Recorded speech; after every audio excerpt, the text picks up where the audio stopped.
is made fresh daily.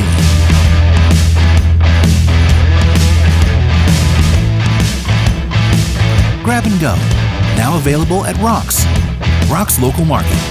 The Palace Lounge in Martinsburg is the place to be. Join us every night to relax and enjoy football or basketball games featuring either the Martinsburg Bulldogs, Shepherd University Rams, or West Virginia Mountaineers. We will have steak night every Wednesday, trip nights every Thursday, and now taco and margarita nights every Tuesday. You can find us on Facebook or call 304-267-7520. The Palace Lounge is located at 1350 Edwin Miller Boulevard in Martinsburg. The following is a special sports broadcast presentation of Talk Radio WRNR Martinsburg. Play ball! It's time for the fun and excitement of West Virginia high school baseball. Today's game is being brought to you by Parsons Ford of Martinsburg, The Skinner Law Firm, Laddie's, Trips Flooring, Jambo Construction and Fencing, the Mirius Group of Financial Advisors, Smallwood and Small Insurance, CMA Honda of Winchester, Bechtel Jewelers, Cody's Auto Body, Rock's Local Markets, CMA Toyota Chevrolet of Martinsburg, Orsini's Home Store, Farmers and Mechanics Insurance Companies, WVU Medicine Berkeley and Jefferson Medical Centers, the Mansion Ferretti Law Firm, and by Hagerstown Ford.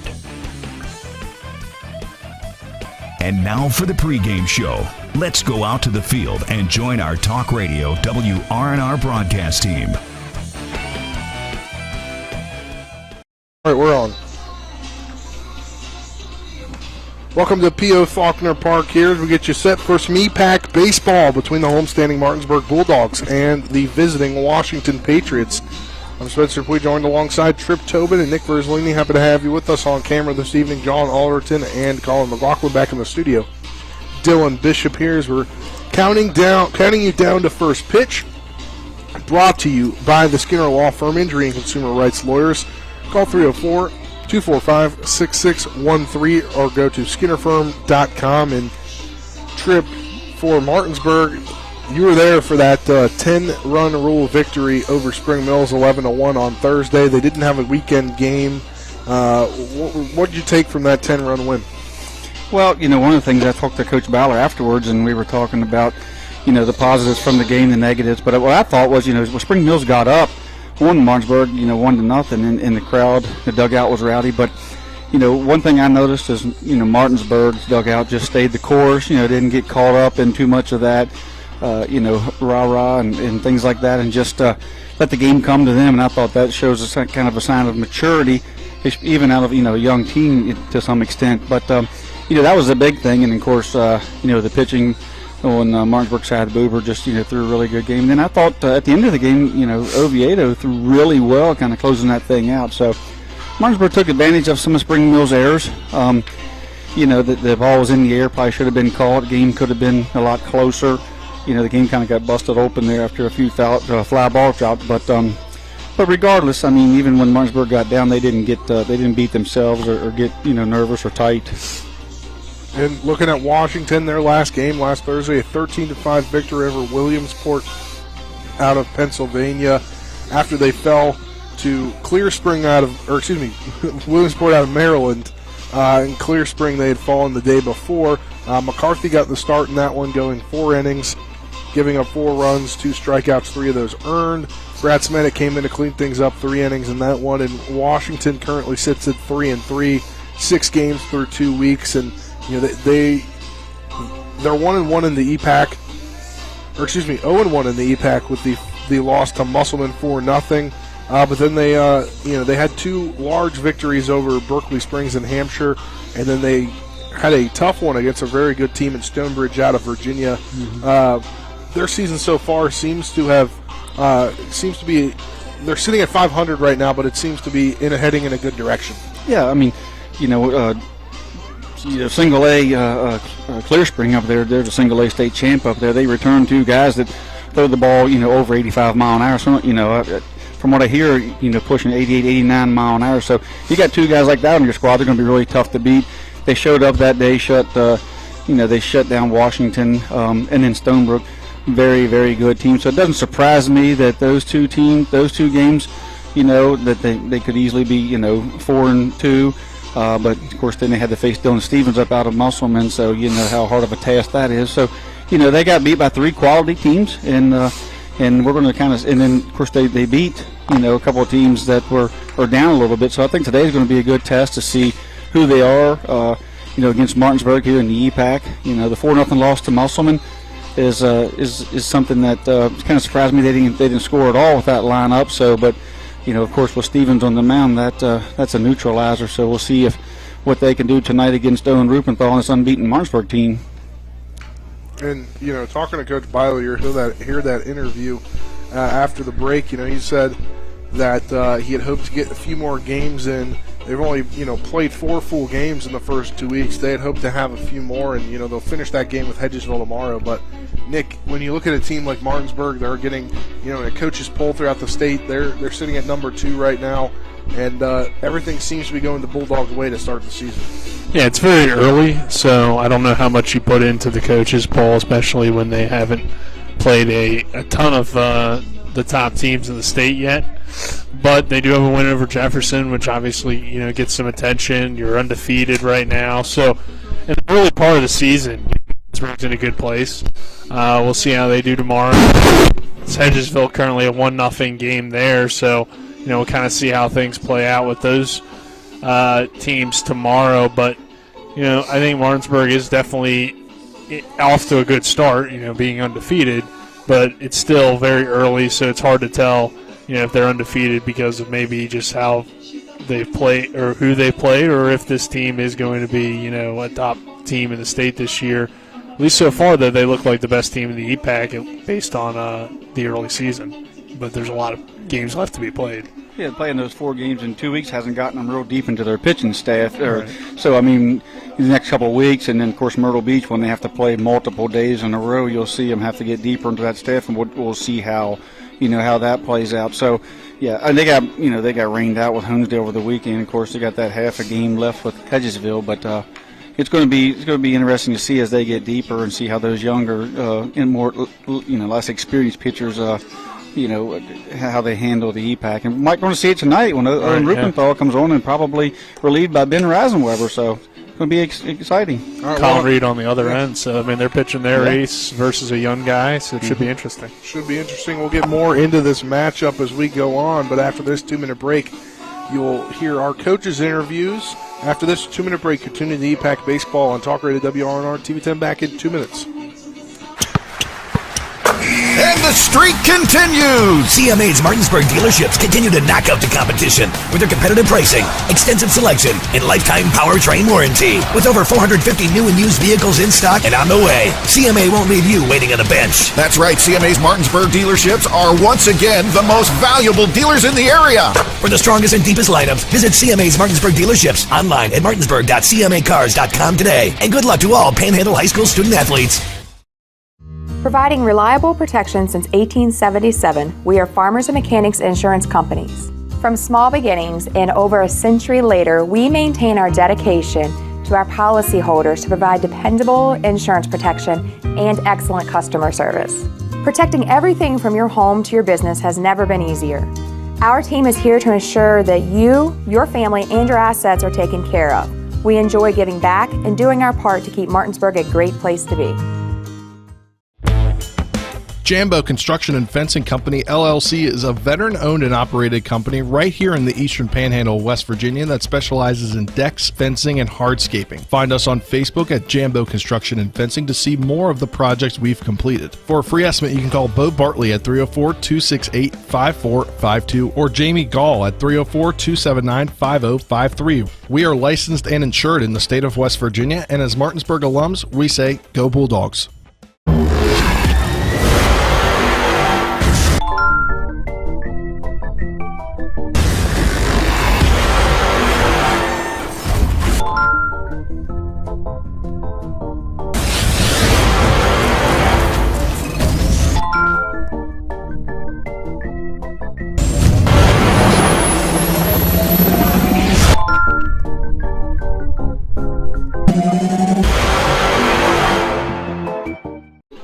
Welcome back to the Skinner Law Firm Countdown to First Pitches now. Time for the coaches' interviews brought to you by Laddie's Bar and Grill, located at 107 Lutz Avenue in Martinsburg. If you're looking for some fun nightlife and great food at affordable prices, then dine in at Laddie's or carry out by calling them at 304-263-5233. First interview, Tripp caught up with head coach for the Washington Patriots, JT DeSarno. Here with head coach JT DeSarno with the Washington Patriots. JT, you lost a lot of your leadership last year, a lot of seniors. A lot of guys have to step up today. What do you like about your team so far this year? Well, I think we started off really hot last year and then kind of took a nosedive towards the end of the season. We weren't playing our best ball at the right time. I think this year with the youth that we have, and it's a good mix of older guys with them, so maybe, a little growing pains early on in the season, and then we can put it all together when it counts. We started off pretty hot. You almost scored 50 runs in the first couple of games, and your bats kind of cooled off a little bit. What do you expect tonight out of this unbeaten Martinsburg team? Looks like they're going to throw junior Owen Rubenthal. I'm not sure these guys have seen much of him, but how do you feel about your chances tonight knocking off unbeaten Martinsburg? Well, it's the EPAC games. First of the week. We got a big week ahead of us. We got 3 EPAC games on the schedule for this week, so we got to start off with the first game, and Martinsburg obviously has not lost yet, so it'd be a really nice night to give them their first loss. So it looks like you got senior Colin Reed on the mound. How's he been doing this year? How you feel with your chances with him on the mound? And also we need to talk a little bit about this hot bat here of Cam Moore. How's these two guys? Looks like these kind of coming off as the early season leaders. Oh yeah, definitely. I think even before the season started, we knew we could rely on those guys. Colin defensively and offensively, he's done everything I've asked him to. Anytime he's on the mound, I think we've got a pretty good shot to win. And then, you mentioned Cam Moore. Well, he is on fire in the box right now, and I think he's settling in to catch. And I know he's waited his turn with the departure of Ty. It's kind of his show now. So, he doesn't want to be a one-trick pony. So I'm trying to get him some other games where he's in the field as well. The problem is I need him behind the plate in the infield and in the outfield too. So. Yeah, you can't have enough Cam Moores in your team. Good luck tonight, Coach. Thank you, man. Appreciate it. I'm joined by Martinsburg head coach Aaron Byler. And Coach, no games on Saturday due to the rain, but you guys got a 10-run rule victory over Spring Mills last Thursday, 11-1. What'd you learn from your team in that one? Well, obviously disappointed we didn't get to play Saturday. We've only played 4 games through 2 weeks, which is kind of not typical. But we hit the ball well. We've been hitting the ball well, and we're going to need to hit the ball well again tonight against Colin Reed, who's very, very good. And we just got to keep winning the free base game. We've been successful because we're winning the free base game. We got to not walk guys, and we got to try and get some walks ourselves and get on base and get around. For your team tonight, you'll have Owen Rubenthal pitching his first start of his career varsity level wise. What are you looking for him out of this outing? Just throw strikes, command the zone, let us play defense behind him. If he does that, he'll be successful. He got his feet wet a little bit there, closing that Jefferson game. So, that experience, that's a big time moment for him. So hopefully he's relaxed tonight and just throws strikes, pounds the zone, let us play defense, and we got all the faith in the world in him. 3 conference games this week. You're resuming the Hedgesville game. It's a big stretch for you, EPAC wise. Yeah, it's big boy baseball now. We got Washington tonight, Hedgesville tomorrow, Musselman on Thursday, and a doubleheader on Saturday. So we'll find out real quick where we're at. And looking at that lineup seems to be unchanged from the first week. Well, yes and no. It's changed a good many times throughout the 4 games. This isn't how we started against Petersburg, and like I told you, we're just still trying to figure things out at certain places. But this is where we're at right now. And looking forward to this game. You said Colin Reed on the mound, but Washington last year, I believe before you went down to Myrtle Beach, they gave you a big fight, and I think they beat you. I don't recall. It was a tough game. Yeah, 100%. Washington's been really good as of late, and they're no secret they're good again this year. So it's gonna be a tough game. We got to make sure we're ready for it. We can't be looking ahead till tomorrow night. We have to make sure our focus is here, because if it's not, we'll get beat. All right, thanks for the time. Best of luck. Thanks, Spencer. That was head coach for the Martinsburg Bulldogs, Aaron Byler. Before that, Tripp caught up with head coach of the Washington Patriots, JT DeSarno. We'll step aside for a 1-minute break. On the other side of that break, we'll get you starting lineups. You're tuned in to EPAC Baseball and Talk Radio WRNR TV 10 back in 1 minute. The Honda HR-V, CR-V, Pilot, Passport, and Ridgeline. They all have one thing in common. They never back off from a challenge. Available with all-wheel drive, the Honda SUV lineup has the performance you can count on and the capability to amaze. It's no wonder Kelley Blue Book's KBB.com named Honda the 2022 Best Value Brand. CMA's Honda of Winchester, 3985 Valley Pike. CMA, moving lives forward. Based on 2022 brand image awards from Kelley Blue Book, visit KBB.com for more information. We are excited to announce that Comparion Insurance Agency, a Liberty Mutual company, will be at the 26th Annual Home Show on March 25th and 26th at the Martinsburg Roundhouse. Comparion Insurance agents and Martinsburg residents Glenn Mocker and Chad Williams have access to many insurance companies, allowing them to find the right coverage at the right price for you. From home and auto to life and pet insurance, they have you covered. Be sure to visit them at the show. If you can't make your way over to them, give them a call or send an email. They can't wait to meet you. Welcome back to P.O. Faulkner Park here as we get your starting lineups brought to you by Trips Flooring. Not sure where to go or who to trust with your flooring needs. Call Trips Flooring at 304-229-7009 or go to tripsfloorsanding.com. Trip, take it away. Tonight for the visiting Washington varsity Patriots, leading off and playing third base, number 7, Brandon Dunbar. Playing second base, batting second, freshman. Number 4, Sven Dupree. Doing the catching tonight, batting third, senior Cameron Moore, number 9. Pitching tonight for Washington, Colin Reed, number 14. Playing first base tonight, number 2, Andy Clem. Your shortstop tonight for Washington, junior Cameron Gill, number 3. Your DH tonight, Connor Smith, number 25. Right fielder, batting 8th, Jamison Earl, number 24. Your batting 9th tonight, Josh McCarthy. Playing center field, and being hit for tonight, freshman Jackson Earl playing left field. For Martinsburg, leading off is number 8 playing number 7, playing center field, Jordan Canby. Batting second tonight, number 4 doing the catching, Landon Sifford. Batting third tonight, second baseman Carson Buber. Playing third, Michael Lupus. Ben Rosenweber's DH tonight for Isaac Grove playing left. Owen Rubenthal pitching. Baden Oviedo playing shortstop. Jameer Brown playing first, and Christian Alter in right field. We'll be back after this 60-second break to get things going. You're tuning to EPAC Baseball on Talk Radio WRNR and TV 10 back in 60 seconds. Looking for some nightlife? Then look no further. Laddie's Bar and Grill has a full bar and kitchen, pool table, and entertainment with great food at affordable prices. You can dine in or carry out by calling us at 304-263-5233. Laddie's is open Monday through Saturdays from 8 a.m. to 3 a.m. and Sundays from 10 a.m. to 3 a.m. We serve breakfast all day long, and our lunch and dinner specials are posted every day on our Facebook page. So stop on in to Laddie's Bar and Grill, located at 107 Lutz Avenue in Martinsburg. With 4 new car dealerships and 4 used car dealerships in 3 states, Parsons is the largest used car and fastest growing new car dealer in the tri-state area. Take Parsons Ford with huge savings on hundreds of new Fords, financing from 0%, Parsons' goal of financing for all, and Parsons' famous above-market trade-in allowances that help make Parsons #1 for used cars too. See why so many won't buy anywhere but Parsons Ford in Martinsburg. We became #1 by making you #1 first. Parsons.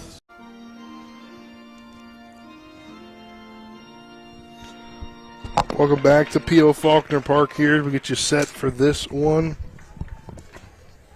Dude, now it's time for the EPAC Baseball Roundup. Nick, you got Game Changer up? I do not now. Can you pull it up? I can do that. All right, EPAC Baseball Roundup brought to you by Jambo Construction and Fencing, LLC, a veteran-owned company that specializes in decks, fencing, and hardscaping. For a free estimate, you can call Bo Bartley, just not during the game, at 304-268-5452. I mean, you could call him during the game, but he may not get back to you. He won't answer. I know that. He's down in the dugout. But I'll tell you that tonight we got some other EPAC baseball going on right now. Jefferson is taking on Hedgesville, and it's a 2-0 lead for the Cougars in that one. End of the 4th, so heading into the 5th inning there. Musselman in action tonight, I do believe, as well, against East Hardy. Yes. And a 5-1 lead in favor of the Applemen. That one also headed to the 5th inning, so both of those games started a little bit earlier here today. And then we have some softball going on. Same matchup there, Jefferson, Hedgesville, and Martinsburg, Washington here in softball as well. Both those so are busy getting night. underway, right? Yes. Yeah. All right, now it's time for the weather, brought to you by CMA's Toyota of Martinsburg on Foxcroft Avenue, home of the lifetime limited powertrain warranty with every vehicle they sell at no additional cost to you. 61 degrees is the temperature right now. By sundown, it'll be about 57. By 9 p.m., 54. But a very pleasant good evening here from P.O. Faulkner Park as 61 and the sun popped out towards the end of the day, Trip. Beautiful, beautiful day out here. I love the twilight. Makes you kind of feel like things are, shifting into the evening hours where you can kind of relax, sit down, watch a ball game. But the sun's kind of going behind the clouds there and going behind the dugout or the hitting facility, and a few shadows over the field, but lights are on. But it's just going to be a beautiful night for baseball here. Beautiful night for baseball. Warm-up pitches just being completed by Owen Rubenthal. As the opening pitch, first pitch, brought to you by CMA Chevy of Martinsburg. And on Foxcroft Avenue, go there today for quality vehicles, a friendly team, and professional service at every step of the way. Chevy, find new roads. Stepping into the box is number 7, the third baseman, Brandon Dunbar. So Rubenthal getting his first start of his career on the varsity level. First pitch in there low for a ball 1. First pitch at 7:02 p.m.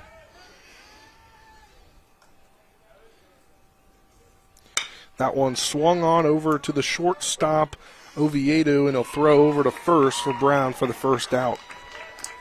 Nice play by Oviedo. He had to, Dunbar was going up the line quick. The ball wasn't hit that hard. He came up throwing on the run and threw on target for out number 1. 6-3 ground out. Sven Dupree, the second baseman, number 4. He is a freshman, right? Yeah, 1 of 3 freshmen in the lineup. Swings on the first one and misses. It'll be strike number 1. Dupree playing second base, batting second. You have Connor Smith doing the DHing. That one swung on right back up to the pitcher, Rubenthal. Rubenthal will throw over to Brown for the second out on the 1-3 ground out. So now Cam Moore, the Fairmont State commit, to the plate. Rubenthal doing what he does, getting guys to put the ball in play, missing barrels there, and he's doing a great job of working quickly. First pitch into the slugger, Cam Moore. That one, I believe, hit off the dugout. It was going down outside of the fence line down the line.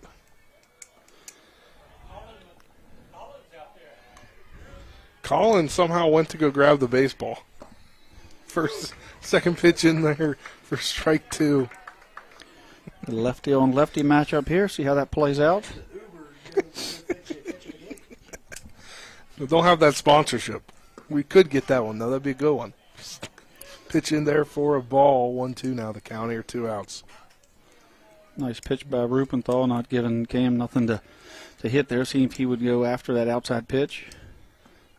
That one in there low and outside for ball number 2. Brings the count even at 2-2. Can't throw nothing right over the plate there. You're going to have to try to still get Cam to hit your pitch. That one swung on and hit right in the gap between the first baseman and the second baseman in to right field for a single for Cam Moore. Great piece of hitting there. Hit where nobody was. He's one of the toughest outs in the EPAC, if not the state, if you ask me. Colin Reed, who, you put these guys 3 and 4, could be lethal, that combination. Yeah, they are 2 really tough outs. Is Colin Reed committed? Not yet. He's still looking around, still getting some visits. Still, yeah, he's been to a few schools and a few offers, and kind of hasn't settled in yet as to exactly where he wants to go and what he wants to major in. First pitch in there, a ball. Second one in the strike zone for strike 1. Brings the count even at 1-1. Colin with home run power. Got the defense pushed back. Lefty on the mound, keeping Cam kind of close with 2 outs. One in there low for ball 2.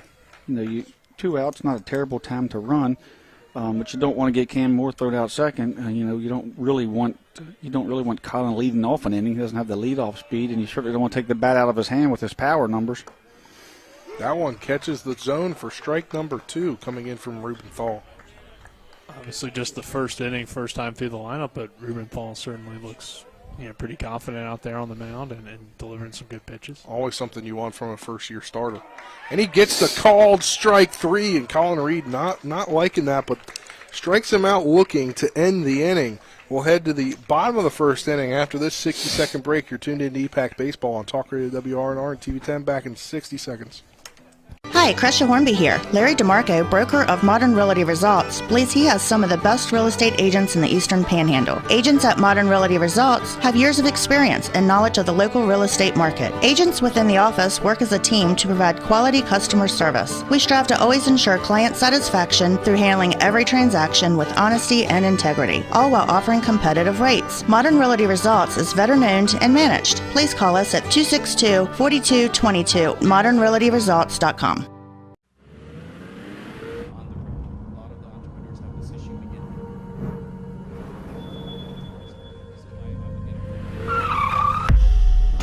You've been in an accident.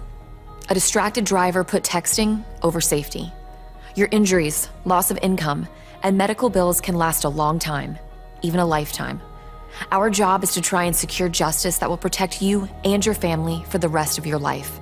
Mansion Ferretti, when you need justice. Faulkner Park here as we get you set for the bottom of the first inning. Due up for Martinsburg, Canby, Sifford, Buber. We'll line you out the infield, the defense. Pitching tonight is Colin Reed. Catching is Cam Moore. At first is Andy Clem. Second is Sven Dupree. At short, I missed who's that short for them? I didn't write it down. Oh, Gill? Excuse me, Cam Gill? Yeah, Gill. I don't know why the one I didn't write down, Cameron Gill. Brandon Dunbar at third.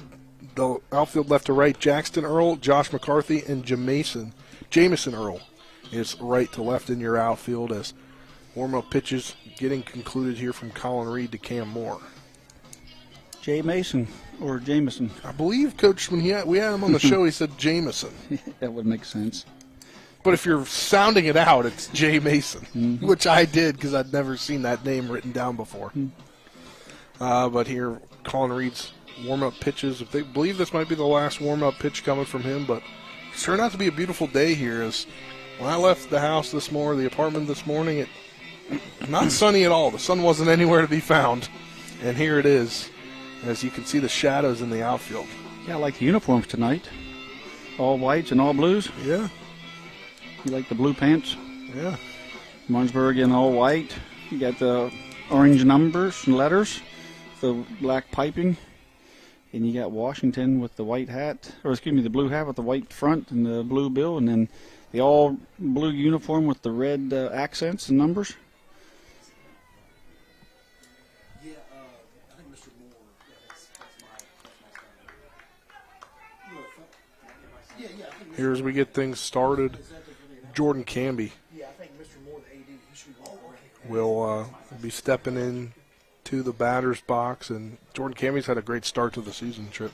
Yeah, Jordan does. He does things well at the plate. He's taking on that leadoff role. Getting on base anyway at all. He's hitting the ball in the gap when he has an opportunity, when he has runners on in front of him, and he's using his speed. And defensively, you wouldn't want anyone else out there in center field. I don't think. As far as if I'm pitching, I want him out there behind me. First pitch coming. And he'll fake the bunt, pull it back. What does that do, Trip? Well, it pulls the third baseman in, allows him to, push the ball past him. It takes the range away from the third baseman when he comes up like that. Jordan pulls the ball a bit, so it gives him more of an opportunity to hit it through the gap over there. 1-0 delivery, fouled off, out of play. And we call it the 5-6 hole. Anything it's going to create, less angles for the third baseman to get to the ball. And Jordan does have the speed to bunt for him. Yeah, you have to respect it. So it's a double-edged sword. But if you're a third baseman, you have to be up, in order to throw him out in case he bunts. But you can't, with nobody out, nobody on, you really just can't play back, and try to knock the ball down the gap and throw him out. The 1-1 delivery on the way that bounces in the opposite batter's box. Makes it 2-1. Favorable count here for Jordan Canby. Washington, one of the teams that we haven't seen yet this year, as far as TV 10 goes. Yeah. And just glad to get an opportunity to see them. See how, we watched them explode for lots of runs, and then watched them on Game Changer, and that Stevenson and 2-1 hit into left center field. And that one will almost hit the wall, but Jackson Earl comes up to get it. It's a leadoff double for Jordan Canby to start things off in the bottom of the first inning, right on the gap. Yeah, that's what Jordan does, he's just a really tough out, really picking up that leadoff role, with him, nobody on, and, nobody out and him on second, going to be tough for Washington and Colin Reed to keep Martinsburg off the scoreboard. And it will. Sifford up the bat. Sifford's also had a great start to the season as well. Yeah, Sifford, Canby, Moore. He had 6 RBIs a couple weeks ago. I guess Friday or Saturday of a week ago. First pitch into him, low for ball 1. It doesn't surprise you totally that Canby and Sifford, a little tougher on Colin. These guys have seen him and watched him pitch and played with him for a couple summers and played against him a lot here in the EPAC, so very familiar with one another. The 1-0 delivery on the way high and inside for ball 2. So 2-0 count. Now no outs. Bottom of the first, Jordan Canby on second after a leadoff double. It's got to be a bit of a disadvantage for Colin, understanding that that Sifford was his catcher in the summer, so Sifford knows the pitches that he has. That's Colin's job to get him out with those pitches. The 2-0 delivery on the way. That one in the zone for strike number 1. Brings the count to 2-1. A little bit bigger zone you mentioned earlier tonight, it appears. That's what Nick said, yep. Nick has a better angle than me. I'm straight on the back of the umpire. So I'm neutral. Another timeout. It's the second one so far this inning. Colin working a little slow here, going through his pitches, trying to, a little bit of a head game here between batter and pitcher. And Canby on second. That one high. Looks like he just lost it out of his hand. Yeah, you could see the grip as he come around. He was trying to drive that curveball down, it looked like, and he was really wanting to take it down, and I don't know if his foot hung or if he just might also the batter's mound, or the pitcher's mound, was turf last summer, although different turf. Yeah, I don't know. He just didn't get the grip on it that he wanted, and it got out of his hand there. I didn't see anything in his bottom half. 3-1 delivery on the way. That one swung on and fouled off. Ball moved, yeah. Even Sifford looked down to Coach Baller and said the ball had run. Yeah. Ball ran in on him, had arms had run, and just about saw that bat off. Yeah, that's a really tough pitch from Colin Reed. Yeah, I'm not sure. That kind of surprised Sifford, maybe one he hadn't seen. He put one in his arsenal. Yeah, but it ran in. I mean, yeah, it did run in. Fastball with run, arm side run's a tough pitch. Full count now, no outs. Runner on second after Canby hit a leadoff double. Sifford at the plate.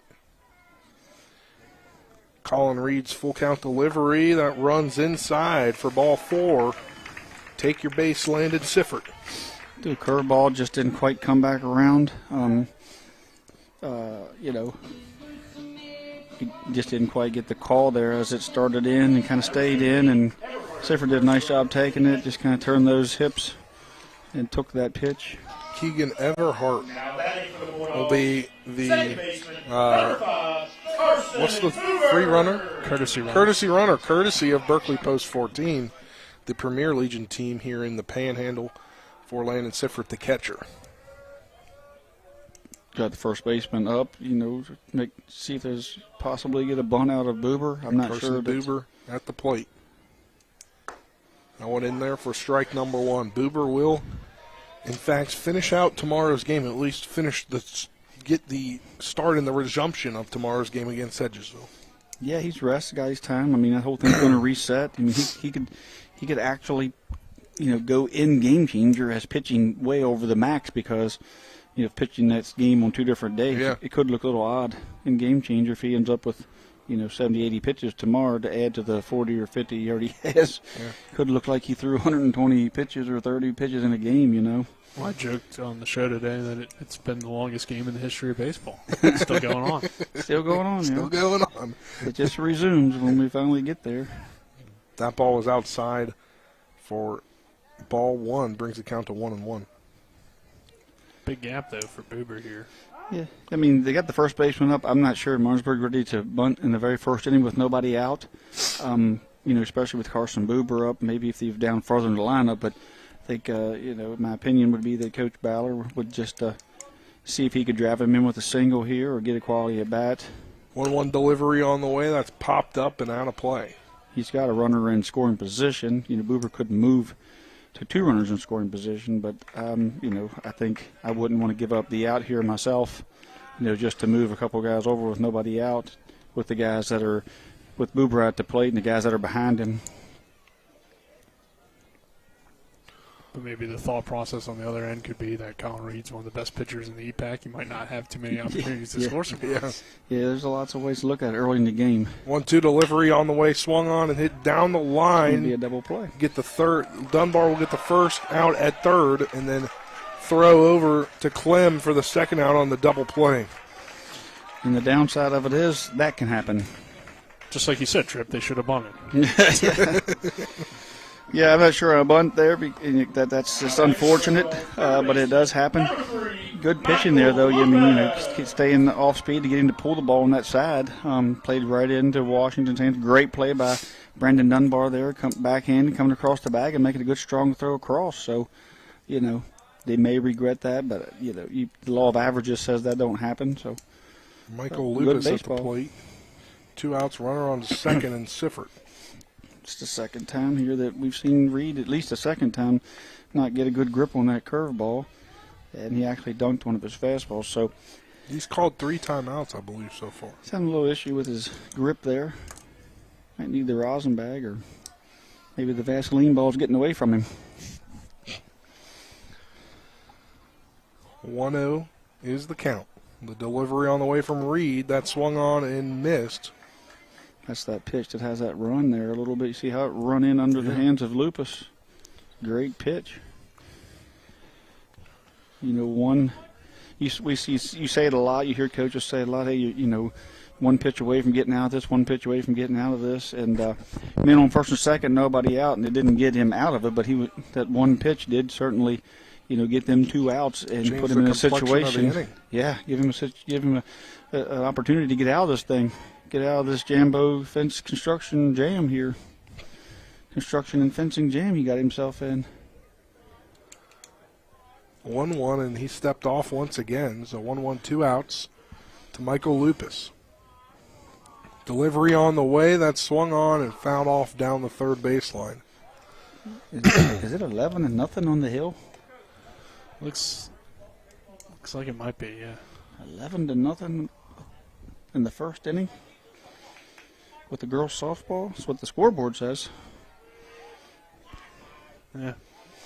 It's been a tough season so far for Martinsburg. That would be correct according to Game Changer. Well, we can now see the score from here. Yeah. The 1-2 delivery on the way. That chop to the shortstop. He'll throw over to Clem. Clem can't get it as the pitch was offline, and coming around to score is Siffert on the air. It'll be 1-0 Martinsburg after the air on the throw. I think if you look at it, I think it looks like it went off of Clem's glove. I think the throw was so you're gonna give it good enough, but I believe it's certainly an error on the first baseman from what I could see. An E3? I believe so. Yeah, it looked like it went off his glove. So probably one he should have made the grab on. Everhart actually coming around and scores. He was the courtesy runner, but off for the Sifford. The throw was up the line a little bit, but it was certainly playable. And I don't know if as Lupus was coming, if he took his eye off the ball a bit or what, but the ball just got right off of Clem's glove and allowed Martinsburg to score. First pitch to Reisenweber outside for ball 1. Hard luck for Colin Reed there. Like we said, that those outs changed the complexion earlier with the double play. Imagine if that double play didn't happen. Second pitch in there makes it a 1-1 count. or imagine that you don't have an error there. It's a 1-2 game now, 2-1 game in favor of the Cougars against Hedgesville. That's a tight, contested ball game, as both teams will face off to resume their game tomorrow in Hedgesville. Martinsburg have big contest tonight against Jefferson County teams. In there for called strike number 2 brings the count to 1-2. I think Ben thought it was up a little bit. It started up and it kind of stayed up, but it did have some break to it, a little 12-6 break. So got called a strike there, but that's an unearned run on Colin Reed. Just a hard luck run. 1-2 delivery, swung on and struck him out. Colin Reed gets the strikeout on Horizon Weber to end the inning, but not before Martinsburg can put up one run and make it a 1-0 lead. You're tuned into EPAC Baseball. We'll be back to start the second inning after this 60-second break. You're tuned into EPAC Baseball on Talk Radio WRNR 210. Back in 60 seconds. Not sure where to go or who to trust with your flooring project? And start with Trips Flooring, proudly serving the area for more than 25 years, specializing in floor sanding and refinishing, along with installation of new flooring, including hardwood, tile, vinyl, laminate, carpet, and the hottest trend in flooring, luxury vinyl, tile, and luxury vinyl plank. Are you on a budget? Check out their warehouse, cash and carry, or call 304-229-7009, or visit them online at tripsfloorsanding.com. Insurance companies like to play games. They say they're on your side, but they aren't. We have a team that can handle any curveball they throw. At Burke, Schultz, Harmon & Jenkinson, you get a dedicated lawyer, and every case gets a team effort.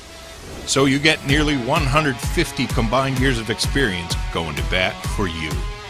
And we like to win. Join the team that takes your personal injury case seriously. Burke, Schultz, Harmon & Jenkinson. We play hardball. Welcome back to P.O. Faulkner Park here as we hit you to the top of the second inning.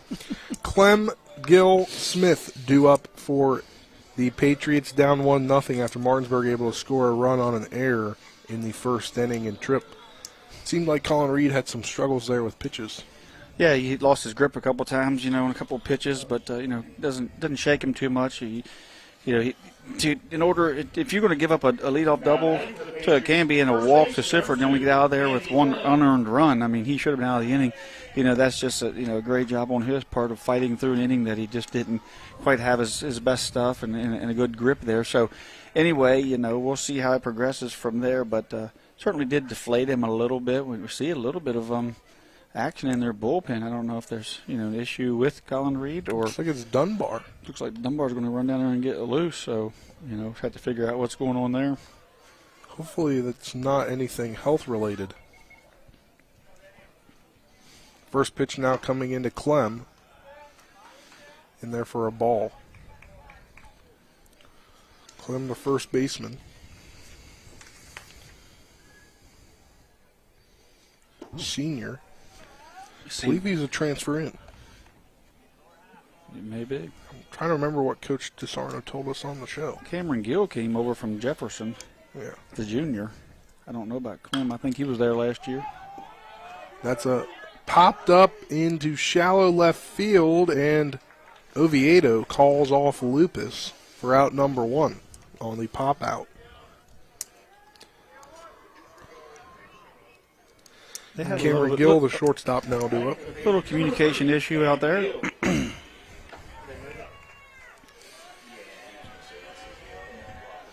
Mr. Chuck up here's got the scoreboard fixed. Coach Ballard didn't care for all the zeros up there, so we can tell what inning it is now. We're all good to go. 1-0 here at the top of the second. One out. The 0-1 first pitch now in to Gill. It's outside for a ball.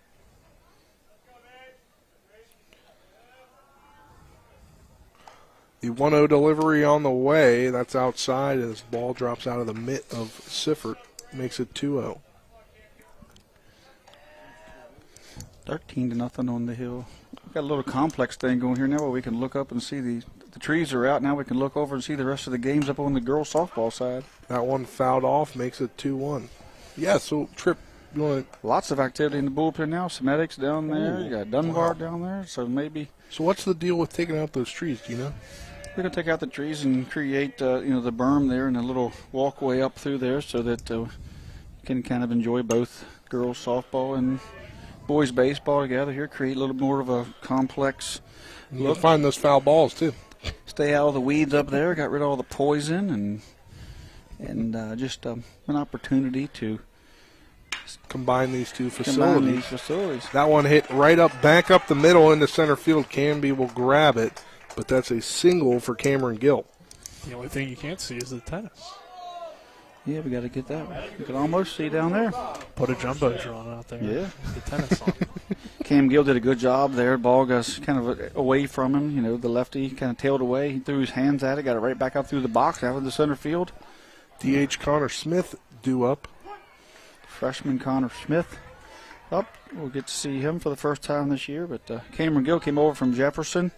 I'm not sure exactly if he moved or what have you. But anyway, transferred over. And Phil is doing a good job here at Washington. Everyday player. Playing shortstop here today. Got a base hit, so contributing.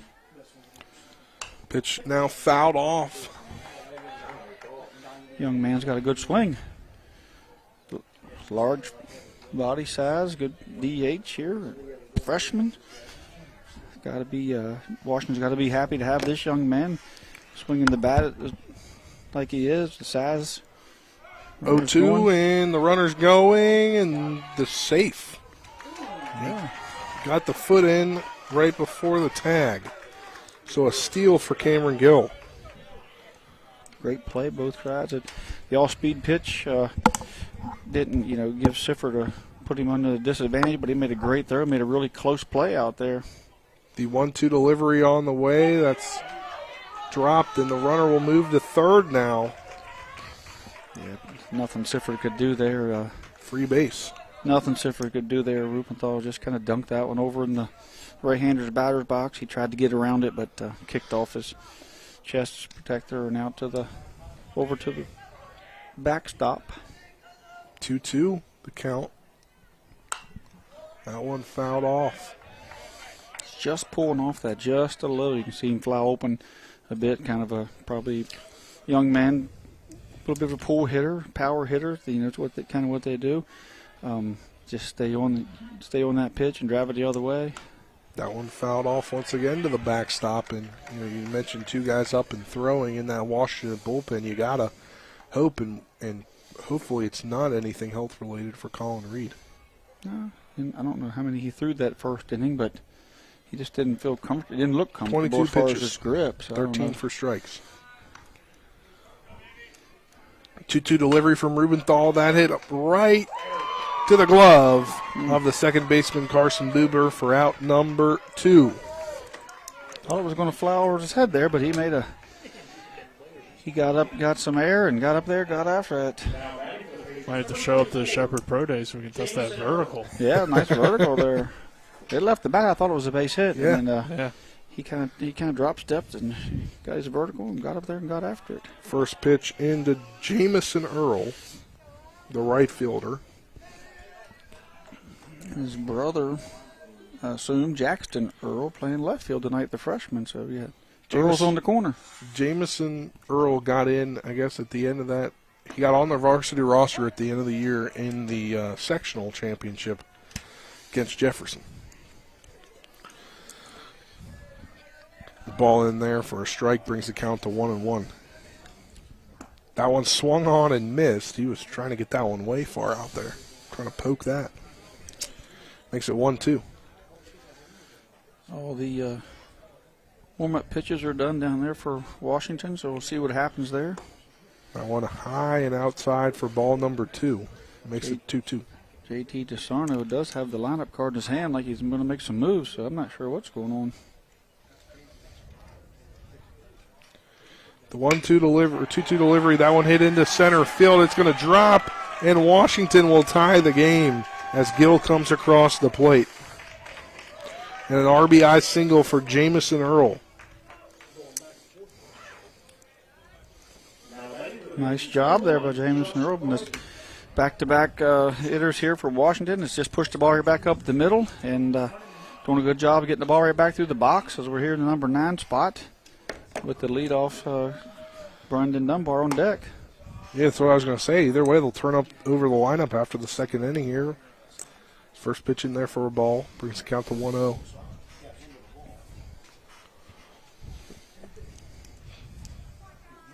The 1-0 delivery on the way low for ball 2.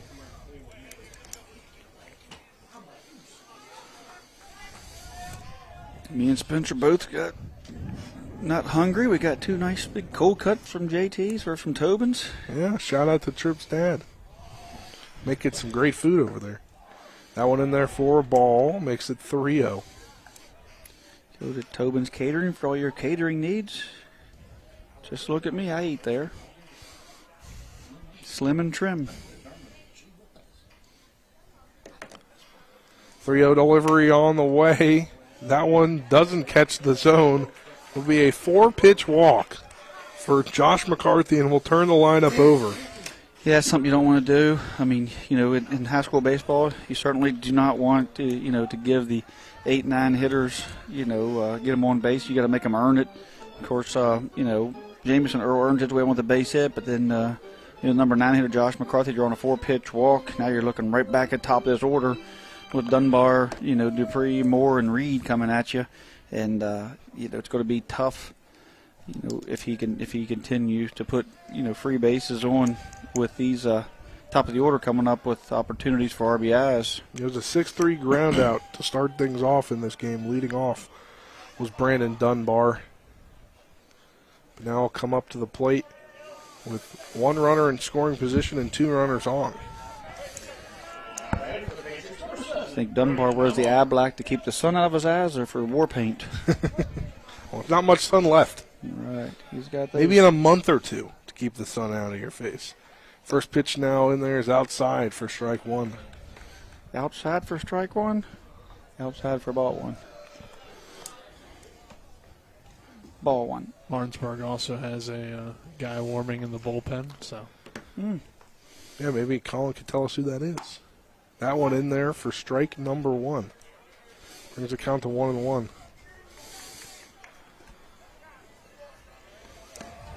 And Rasenweber, I believe, was scheduled to relieve this game. Right, so that would make sense. That one in there for ball 2, 2-1.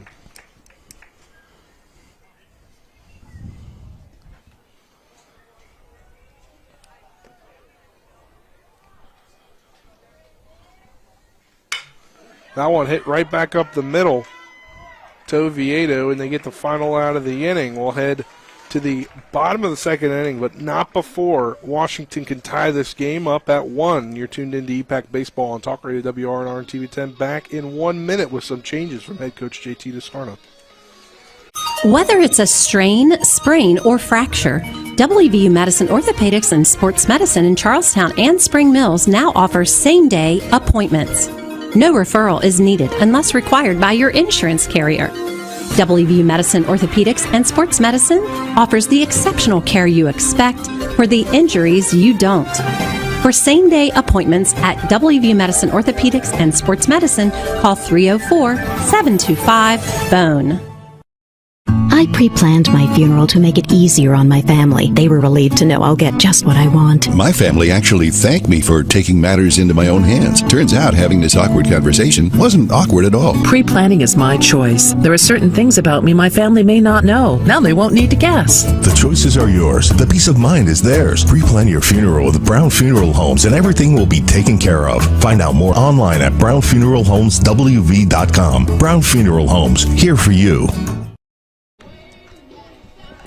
Welcome back here to P.O. Faulkner Park, and we've already got a pitching change as it appears Colin Reed out of the game. Hopefully he's okay, and he just needed to get out of the game today. Pitching changes brought to you by Smallwood Small Insurance Group, your total insurance solution at 121 Administrative Drive in Martinsburg. Call 304-263-3361. 1 inning is all that Colin Reed could go tonight. 22 pitches, 13 for strikes, 1 hit, 1 run, not earned, 1 walk, and 1 strikeout, facing 5 batters.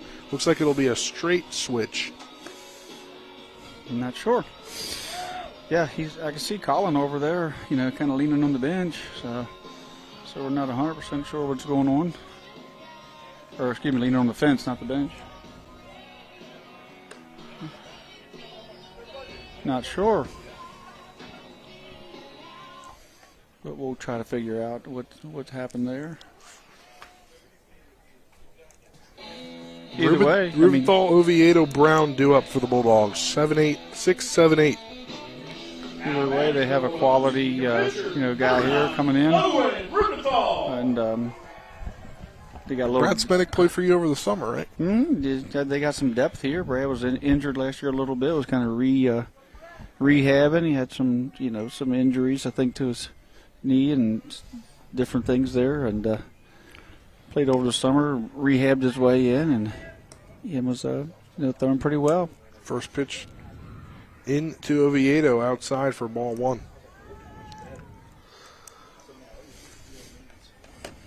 One-0 delivery fouled off to the backstop. They pulled the, you certainly don't pull the trigger on Colin Reed that quick or pull his bat out unless he's, not feeling well or, but it doesn't appear to be an injury. Maybe, not sure. Just really not sure at all. That in there for another ball makes it 2-1. Rubenthal throwing tonight. He has been Martinsburg's DH and doing a really fine job with that, getting base hits, contributing each game. The junior coming, and we'll see it again here. That one drops in for a base hit for Rubenthal, helping himself out by getting a hit on a bloop single to left field.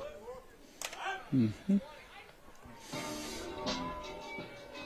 So it looks like he'll be courtesy ran for probably Murphy, isn't it? Murphy Clement?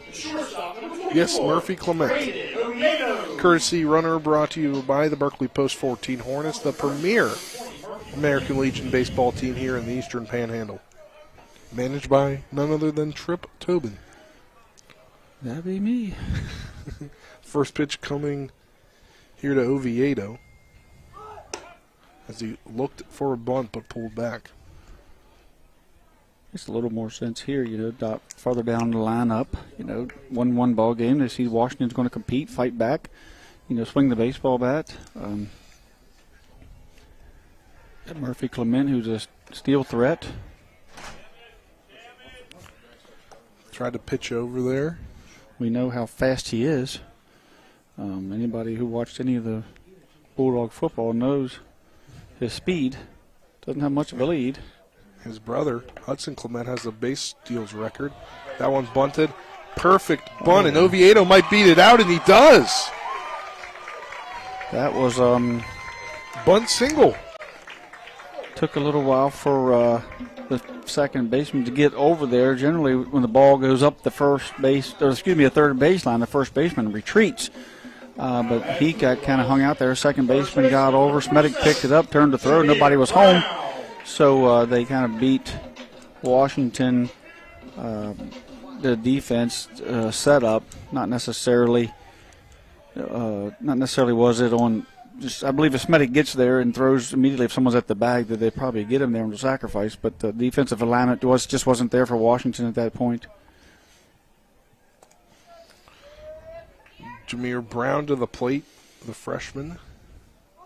He pulls the button, doesn't pull back. They might get him out at first, but they don't on the throw over because Oviedo got back and the second baseman didn't get over in time, and Dupree. Yeah, that was a little scary. That ball kind of kicked around and almost got into right field. And you do throw down on a bunt through, but it's tough to do it in that situation with Clem way up.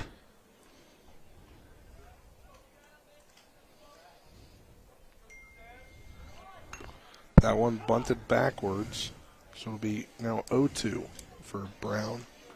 So freshman obviously hasn't been in this situation in high school yet. He bats 3, 4, up to this point. So bunting probably not something he's been, asked to do a lot. But get to this level, and as a freshman, he needs to get that ball down. That one right back to the pitcher. They're going to get the double play.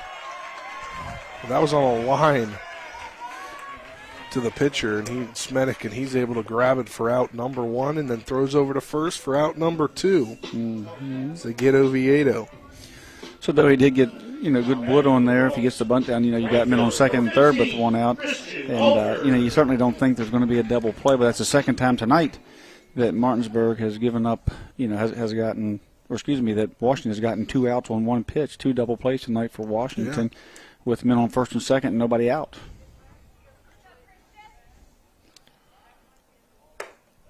First pitch into Christian Alter. It's outside for ball number 1. So Washington, 2 innings, 2 double plays. Pitcher's best friend. 1-0 delivery coming from Smetic. Outside for ball 2, and I would presume Smetic has to go 3, maybe 4 innings in this outing. If Smetic pounds a strike zone, don't be surprised if he can go deep and keep the pitch count down. And, Martinsburg's probably going to put the ball in play. His defense needs to make plays behind him, and like he just did, made a play for himself. Yeah, so far, inside. So far, the Washington defense has been pretty good. I mean, like you said, Tripp, 2 double plays. So, those are tough to see consistently at the high school level. I mean, it's a 1-0 ball game. Washington, if they make the play over at first, the first inning, if we don't get that, ball off the glove of Clem. In there for strike number 1, makes it 3-1. It's a big at bat right here. Again, same thing we said last time. You don't really want to put the bottom of the order on, with a free base, with Canby on deck. You want to force him to earn his way on.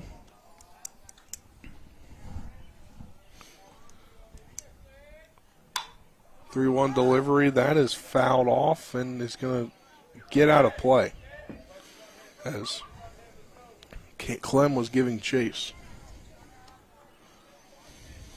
It looks like report from the dugout there is that Colin Reed just come up lane with just a sore arm, and it's way too early in the season to to push through that. So he's out and precautionary. Hopefully it's nothing other than just a little tendonitis or just a sore. Just didn't seem like himself in that first inning. 3-2 delivery, strike 3 on the swinging strikeout will end the inning here. We'll head to the top of the third. We're all tied up at 1 between Martinsburg and Washington. You're tuned into EPAC Baseball on Talk Radio WRNR and TV 10. Back at 60 seconds.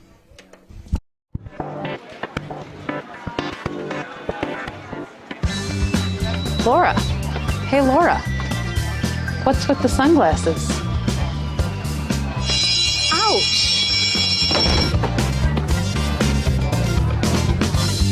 The word is spreading. Bechtel Jewelers is home to some dangerously brilliant diamonds. See the difference at Bechtel Jewelers in Inwood.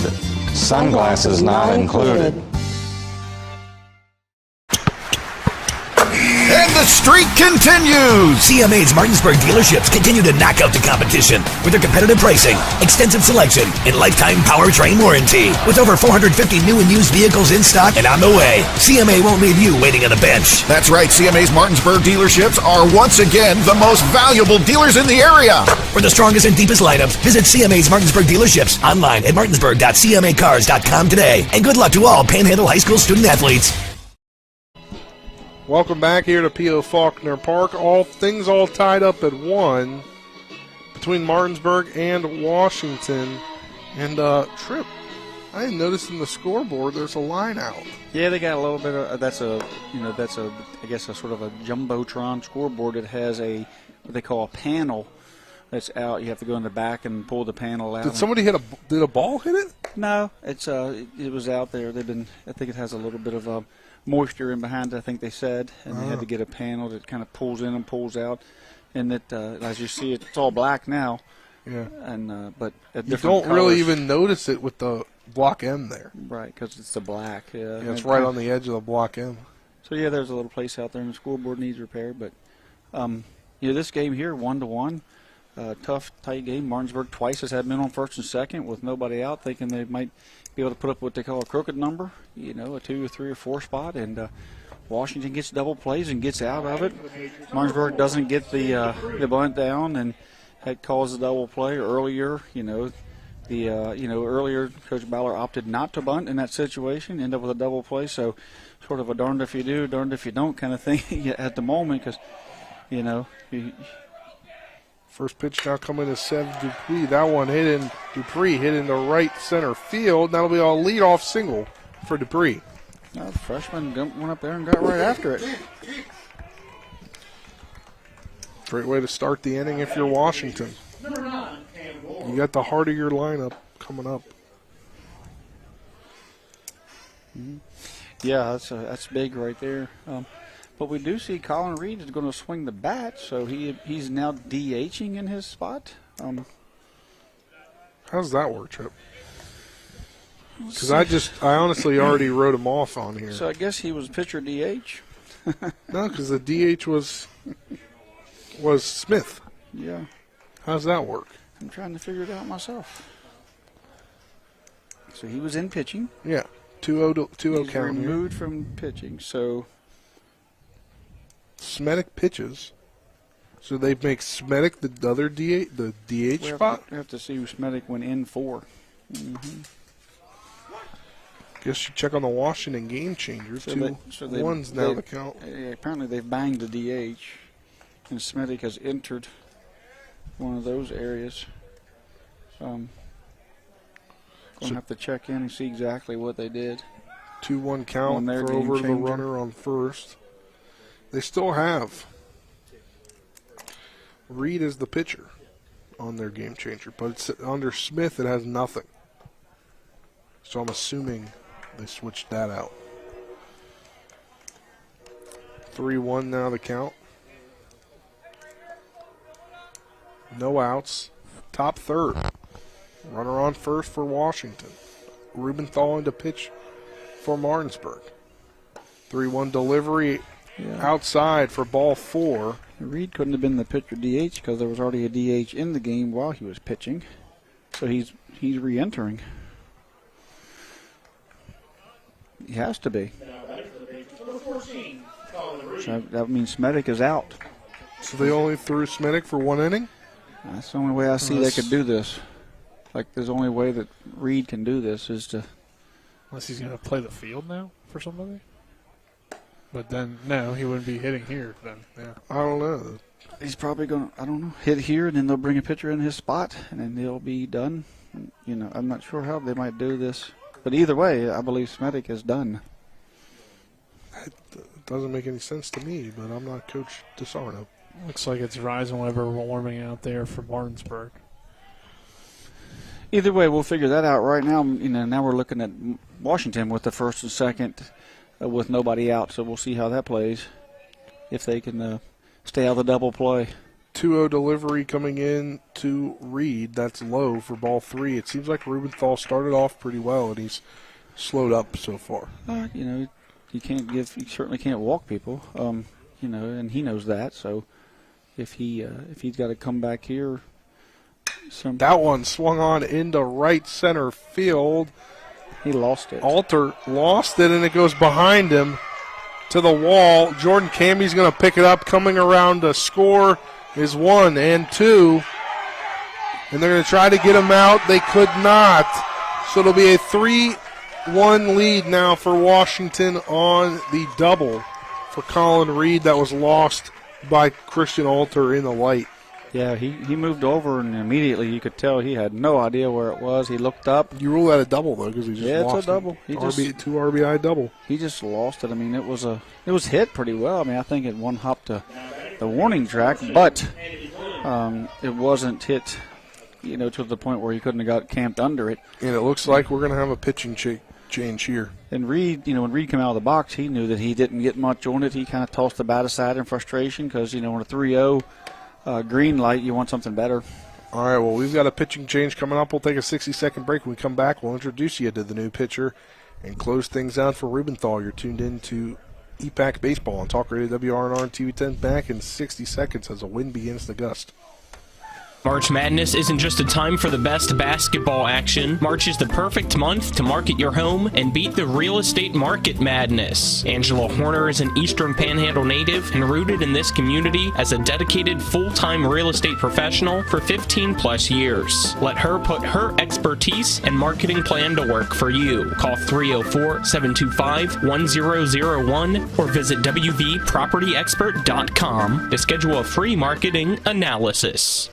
We are excited to announce that Comparion Insurance Agency, a Liberty Mutual company, will be at the 26th Annual Home Show on March 25th and 26th at the Martinsburg Roundhouse. Comparion Insurance agents and Martinsburg residents Glenn Mocker and Chad Williams have access to many insurance companies, allowing them to find the right coverage at the right price for you. From home and auto to life and pet insurance, they have you covered. Be sure to visit them at the show. If you can't make your way over to them, give them a call or send an email. They can't wait to meet you.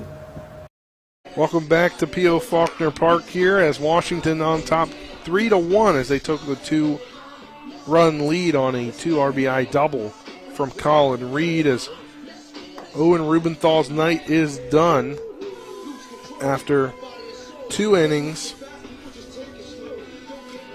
5 hits, 3 runs, 3 earned, 2 walks, and 1 strikeout. 53 pitches, 27 for strikes, facing 13 batters. Now entering the game is Ben Reisenweber. Looking at Reisenweber on the season, 3 2/3 innings pitched in 1 game, faced 19 batters. He is 1-0. Let me pull things over here. Allowing 4 hits, 2 runs, 2 earned, 4 walks, 3 strikeouts, with an ERA of 3.818. Thoughts on Ben Reisenweber coming into the ballgame? Yeah, I mean, Ben, did a really nice job. I believe it was at Petersburg. Correct me if I'm wrong. Pitched up there and did a really nice job. And he was slated to pitch tonight when Ben was, when Owen had finished up his night. So, unfortunately, Owen, got one of the best hitters out there on that play and just got lost in the light. So, and now he's gotten, tapped with 2 earned runs with that. So, hard luck night for Owen. His effort is not what's indicative. The score doesn't indicate. It's not indicative of his effort. How about that? And unfortunately, bad luck. First pitch in to Clem, low for ball 1. And pitching changes brought to you by the Smallwood Small Insurance Group in Martinsburg, your total insurance solution on 121 Administrative Drive. Call 304-263-3361.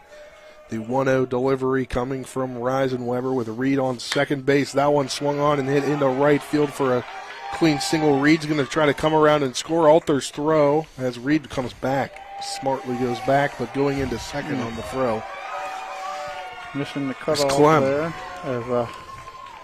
It allowed Clem to move up, so Martinsburg, they're not going to be happy with that.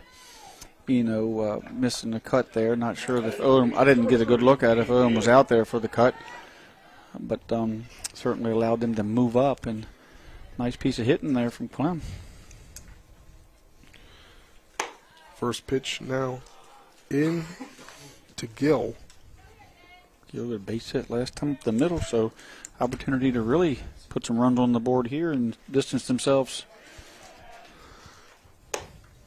Second one in there for called strike 1, brings the count even at 1-1. Tough pitch. I think it was up a little, but I'm not down there. That one swung on, chopped, and it'll drop into right field. Coming around is Reed, and coming around is Clem, and that is going to come in to score. So 2 more runs score for Washington. It's now a 5-1 lead for the Patriots on an RBI single from Cam Gill. 2 RBI single. 2 RBI single. Yeah. And they're lucky that he doesn't move up to second because Alter kind of air melted into home. So I'm sure that's something on the talking points, at the end of the game and the practice tomorrow is, that situation of how to keep those guys from moving up and give themselves an opportunity to get an out home, plus keep the guys from moving up. That one swung on and hit in the center field. Luckily, Canby right there to get it, and they'll throw in to make sure that Smith doesn't move to, Gill doesn't move to second as Smith out quickly. Washington's feeling it right now. F8. Yeah, this looks like the Washington offense that we saw at the beginning of the season. I mean, they're hitting the ball really hard. That one was hit hard to center, just right to Canby. Yeah, they're feeling it. They're swinging. Jamison Earl up. He had an RBI single his last time up. Ball in there, high and tight. For ball one. Sort of the pin your ears back and cut it loose, right? No bunting and just let's hit. I went in there for ball two. Reisenweber, around the plate. His Washington is just swinging the bat. Ball's finding the gaps there. That one swung on, foul tipped. Wind picking up a little. The flag out there kicking around.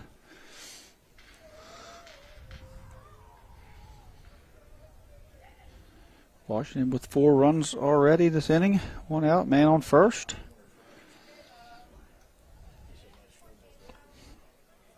I think they're 5 hits this inning already. Yeah. Ball there outside brings the count to 3-1.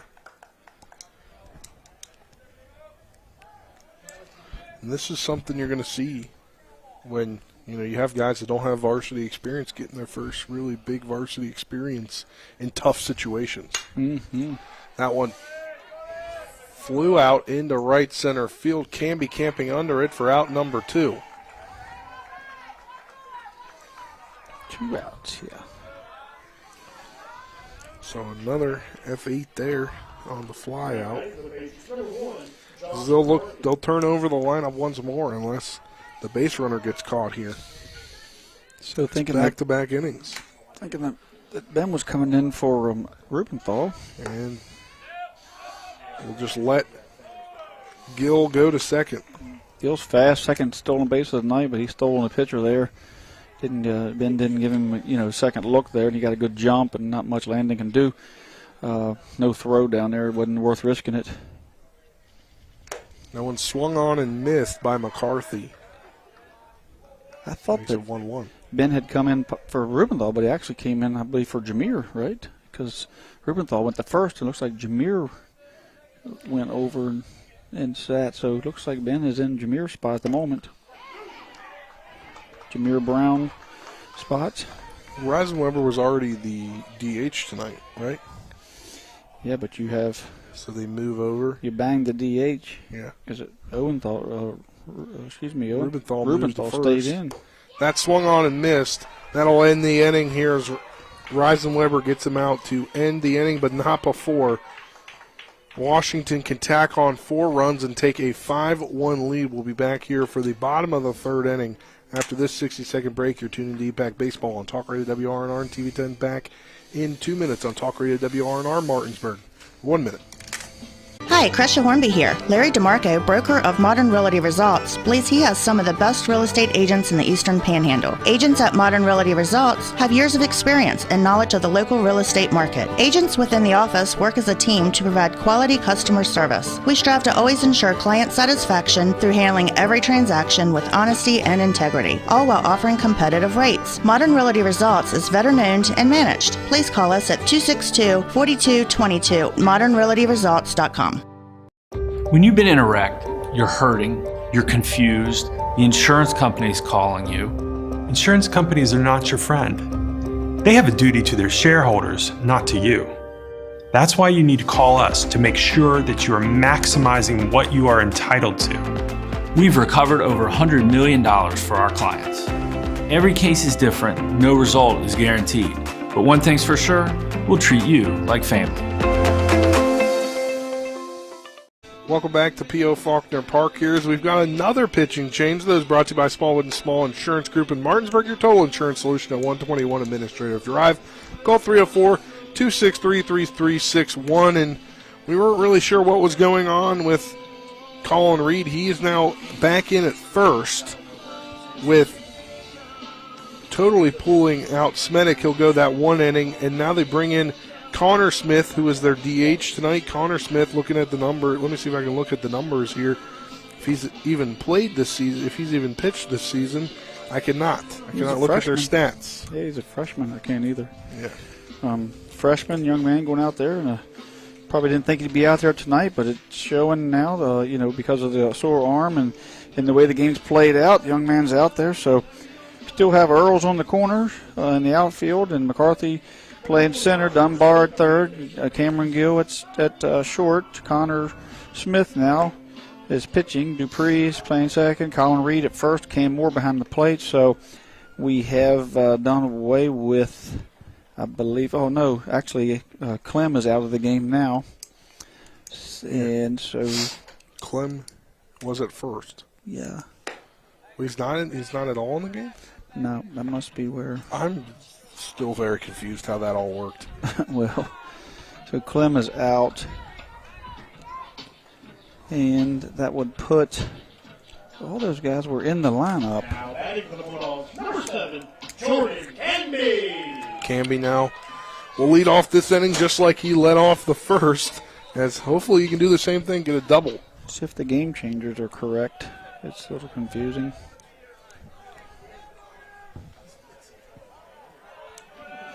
Either way, at this point, Reed is in the game. Yeah, Andy Clem is in left field. That makes more sense. So, yeah, they banged they have taken out the DH. Yeah, which is now pitching. Yes. So the DH is now pitching, which means that the DH and the guy he was DHing for can't be in the game at the same time. So the younger, I believe, Jackson Earl is now out, and Connor Smith is in his spot, and they are just running with 9 now. And so Jackson Earl is out. Yeah. 2 pitches in there for 2 balls. And I was saying, if you were Jordan Canby, hopefully you're going to get another double, because he obviously wants another double. 2-0 delivery in there for another ball, brings the count to 3-0. And it seems so far tonight, I mean, you can talk really on both sides, and early struggles for some young guys on the mound. Yeah, I mean, 2 good hitting teams will do that to you as well. And that one in there for strike 1, 3-1. You know, even though Rupenthal got the bad luck, ball lost on lights, he did give up a single and then a 4-pitch walk after that. So, those are things you have to avoid, the walks. And certainly Connor Smith doesn't want to put the leadoff walk on here with this speed with Canby. One in there for a ball. Walking. Yeah, he walked him. That's just what Martinsburg needed, a lead off there. Needed to start chipping away at this, 4-run deficit here in the bottom of the third. Batting for the Bulldogs, number 4, Landon Sifford up, he walked and came around, or his place in the order came around to score is actually his courtesy runner that scored. First one in there is a ball down low. Connor Smith, freshman, he battles. He's it's big stature out there on the mound. Big moment for him too. Yeah, we've had some young guys out here playing in EPAC games. 2 good teams. Started off this thing with Colin Reed on the mound and Noah and Rupenthal, and we've already seen 4 different pitchers now. 5 actually, 3 on this side and 2 on the Martinsburg side. So it didn't take long for that to change. And there for another ball, makes it 3-0. The headlights out in the right field would drive me crazy if I was hitting. Well, there's flashers going on. Did you see that? And another walk. Back-to-back walks for the 2 guys, the top of the order for Martinsburg, and Canby and Sifford. We'll have a courtesy runner. Courtesy runner is Keegan Everhart. Runner's courtesy of the Berkeley Post 14 Hornets American Legion baseball program, the premier baseball summer Legion program in the Eastern Panhandle. Certainly not what Washington wanted to do with the 4-1 lead. Certainly they wanted to just go in there and attack the hitters and let the defense play. Certainly not give free bases. And here we are with men on first and second, nobody out, and Martinsburg with an opportunity to, for the 3rd inning in a row, men on first and second, and nobody out. It's certainly not gone as planned for Washington, but they do have the lead. But what I mean is like Colin Reed, if you gave him a 4-1 lead, you'd feel really good about it. But now that he's out of the game, pitching, but not out of the game hitting. It's definitely led to a tough situation here, throwing Smith into this game where he probably didn't expect to pitch tonight. Yeah. First pitch into Buber, he fouls that one off his foot, I believe. So we've seen Buber in this situation early in the game. He grounded over to third into a double play. Later, Martinsburg had men on first and second.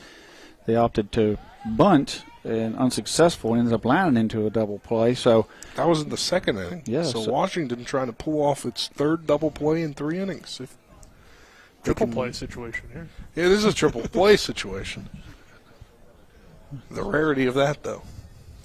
Yeah, for now. That's why they play the game, right? That's why we watch. As Cam Moore is going to jog out to his pitcher. Make sure they're on the same page about pitches.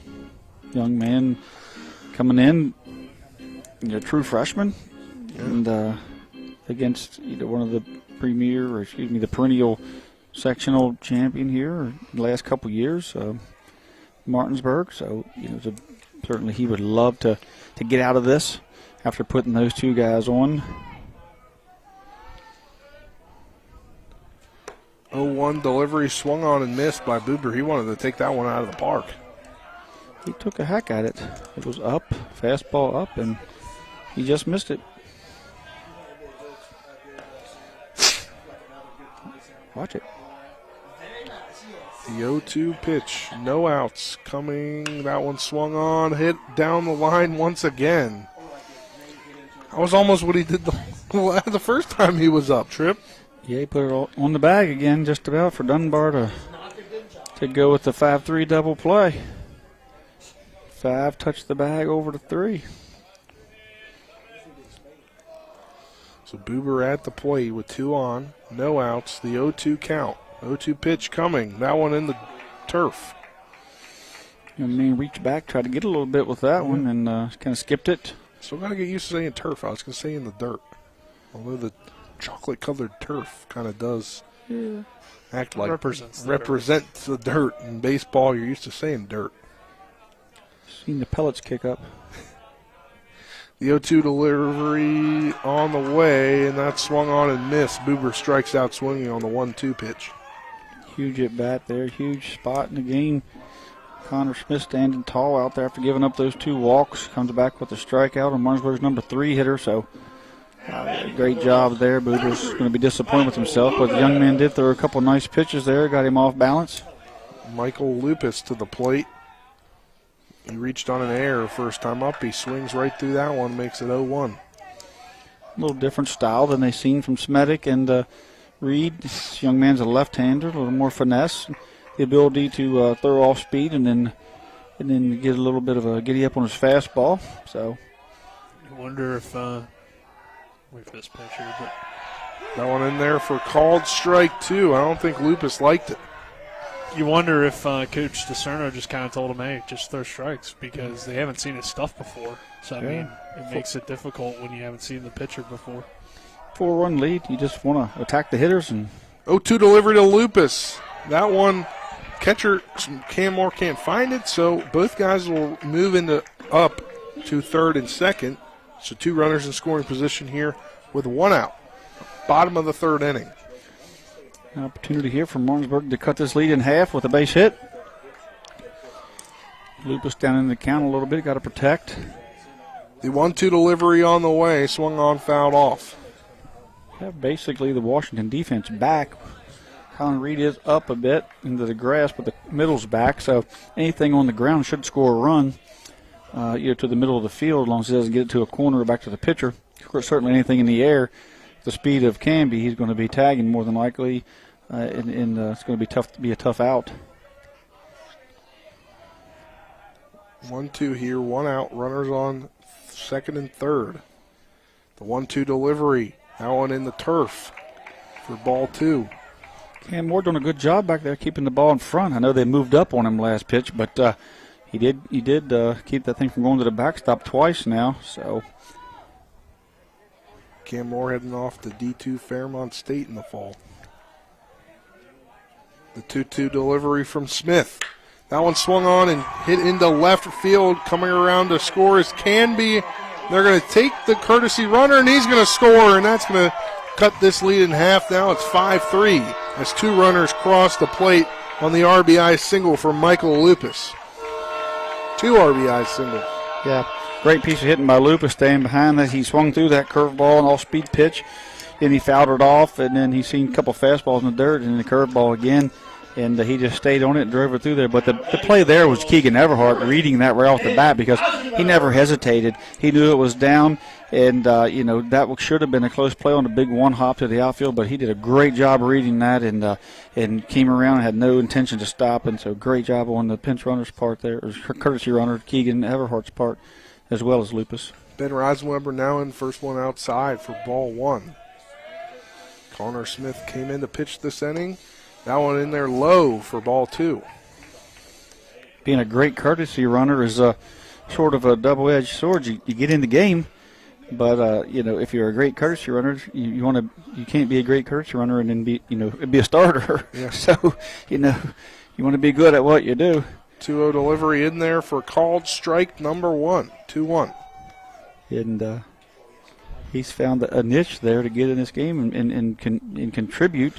While he waits his turn and he gets in that lineup. And Keegan was a wrestler, so he's kind of was a little bit behind the rest of these guys, but he's in here now. 2-1 delivery inside for ball 3. Favorable count here for Ben Reisenweber. Younger brother of Jack Reisenweber, now at D2 Charleston.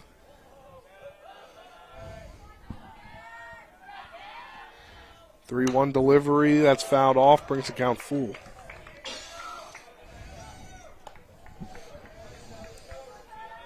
Every time Chuck Lynch plays that sound on a foul ball, I think it's an actual light breaking after we had one last week. It was probably your windshield. Not my car. My car is not here. And inside, ball 4, it'll walk him. Reisenweber takes the walk. So Lupus moves over to second. Reisenweber on first. Rubenthal to the plate. You never know, Spencer. They hit one hard enough, might hit your car. That's a few miles distance. They could be playing Eagle School Road. They could be playing a little parking lot baseball or something over there. Yeah. Probably got a better chance of something falling out of a tree out there and hitting it. Honestly, yeah. Or a deer running into the side of it. Martinsburg here with this first and second again. First pitch in to Rubenthal outside for ball 1 in the other batter's box, basically. The deer we have over on Eagle School, they're almost like our own personal deer, like our pets. Because they're always there. Yeah.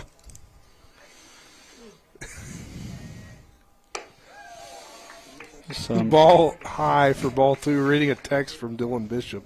I'm going to throw a baseball right at Spencer's car over here. There is a baseball in the studio, so all he had to do is open the window.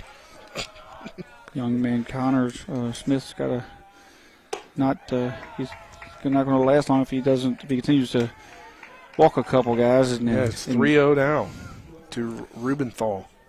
Working kind of quick. Got to watch he doesn't get called for a balk out there. We have 2 really good umpires. 3-0 delivery, that one low for ball 4. That's back-to-back walks. Game's getting kind of big, a big spot for a freshman. And it's probably time to talk to him a little bit, settle him down, because Martinsburg's now 1 hit away from tying this ball game. He can get back in the windup now with bases loaded. Maybe that'll give him, make him feel a little more comfortable. But bases juiced here, 1 out. Pitch inside, nearly hits Oviedo. Not sure who's warmed up down there. I think Dunbar warmed up earlier. Yeah, he did. You're right. He's the only pitcher that warmed up that hasn't been in. The 1-0 delivery, and that one high and tight, or low and tight this time, 2-0. And I think maybe, you got to think Smith may be a little overamped here. It's a big spot, young man, I'm not sure if he's pitched much this year in the varsity level, but Martinsburg's a tough lineup to get out. 2-0 delivery, high for ball 3. They'll take what you give them. They don't I feel like this is much. a point where maybe you want to go talk to him as a young guy. I'm watching them over there. They're getting they got their toes on the edge there, so we'll see. That one in there for called strike one. Gets back in the count now at 3-1. Coaches are kind of letting him work through it a little bit, and see if he can compete early in the season, see if they can count on him maybe, and just, not necessarily letting him out there on his own, but certainly letting him see if he can work out of this. 3-1 delivery, called strike two as Oviedo pulled back, but that was indeed a strike. And we don't count full, so shout out to Connor Smith here, bringing this count full after going down 3-0. Coaching staff knows these guys a lot better than us. They know when to. 3-2 delivery. Called strike three on Oviedo. Strikeout looking. Yeah, tough call there. Definitely looked a little bit low and potentially a little bit too far inside as well, but that's just from our angle. And it certainly, was a close pitch. Logan Wilt now comes in for Jameer Brown. First one in there, called strike. So when Rubenthal came off the mound, and he went to first, Jameer went to the bench, and then that brought Ben off. It banged the DH. Does that make Wilt the DH? No, that makes Wilt the left fielder. Left fielder. Okay. At this point. Second one in there for swinging strike two is now, 5 straight strikes for Connor Smith after 2 straight walks. The 0-2 delivery on the way. That one low for ball one. And he could get out of this Jambo construction jam. He's working it. He's certainly taking advantage of a little bit of expanded on the strike zone there and taking advantage of that. And he's working. He's 2 strikes, a strike away. That one swung on and missed and struck him out. Great way for Connor Smith to come back as he strikes out the final 2. We'll head to the top of the 4th inning after this 60-second break. You're tuned into EPAC Baseball on Talk Radio WRNR and TV10 back in 60 seconds. With 4 new car dealerships and 4 used car dealerships in 3 states, Parsons is the largest used car and fastest growing new car dealer in the tri-state area. Take Parsons Ford with huge savings on hundreds of new Fords, financing from 0%, Parsons' goal of financing for all, and Parsons' famous above-market trade-in allowances that help make Parsons #1 for used cars too. See why so many won't buy anywhere but Parsons Ford in Martinsburg. We became #1 by making you #1 first. Parsons. Rock's Grab and Go is made fresh daily.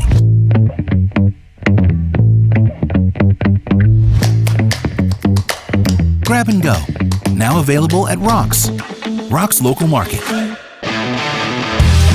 Rock's Grab and Go is made fresh daily.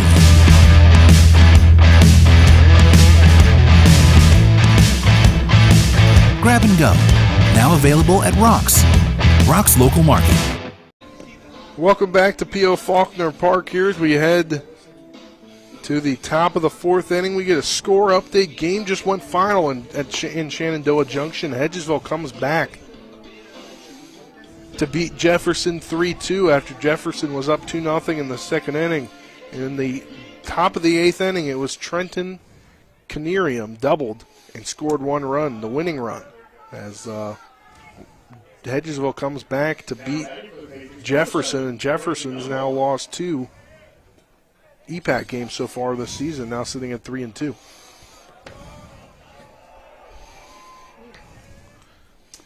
First up to bat here is Dunbar. Hedgesville needed that. It's been a while since they won an EPAC game, so. Yeah, that's a big win for Hedgesville going into tomorrow night. Might have a little momentum. Yeah. Knocking off it. See where Martinsburg's at. They're down 5-3 at the moment, and Washington's doing everything they need to do to keep them down there. So the 1-1 delivery on the way, high and inside for a ball 2-1. Wind's picking up, and knocked Ryzen Weber's hat off there as he warmed that fastball up a little bit. See the batter's eyes come loose out there. I don't know if that's going to cause a delay or not. That one to the backstop makes it 3-1. And getting a score update now from Musselman. Believe the game's over. Yeah, 10-3, Musselman with a victory over East Hardy. 3-1 delivery in there for called strike 2. Strike zone's a little big, from our angle. The ball seemed to be up, and then you got a low call last inning, so. That one swung on and great grab by Reisenweber and throws over to first to Rubenthal for the out. Only 1-3. That was a nice play by Ben as he jumped up, got after that. Yep, so anyway, Ben's up here on the mound facing Dupree. Dupree, I think, doubled last time or singled. A couple runs driven in. Won that last. He drove in a run or two, I believe. First pitch in there is a ball. Young freshman, looks good at the plate. Left-handed. That one swung on and looks like Reisenweber will get it again, and he'll throw over for the second out to Rubenthal and without a hat. How many times is that this year that hat's been taken off by the wind? Ben's got that Reisenweber hair. His Jack had it too. He's got a full head of hair up there. A few curls in it. Another 1-3 ground out. Cam Moore to the plate. He singled and walked and came around to score. That one in there for called strike 1. You see now he's starting to work quickly, doing well, feeling it, getting into the game. That one fouled off. Sometimes getting a couple of quick, choppers or ground balls back to you is sort of the equivalent in football. Just, getting the guy maybe a little hit 5-yard button hook there, just get him moving, get him going. Curveball got away from him. That's now a ball, makes it 2-2. Got the batter's eye out there in the outfield, kind of blowing loose. Got some lights on in the right field. A lot of distractions that the umpires may or may not be able to see from their angle. We're up higher. 2-2's the count here, 2 outs, no runners on.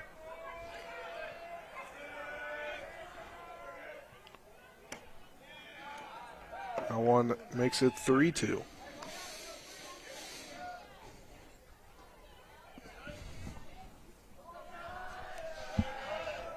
Full count delivery coming from Reisenweber. Swung on and missed for strike 3 as Sifford will have to throw to first to complete the out, and he does. A 1-2-3 inning here, first one of the day for the Bulldogs. We'll head to the bottom of the 4th inning after this 60-second break. You're tuned into EPAC Baseball on Talk Radio WRNR and TV10 back in 60 seconds.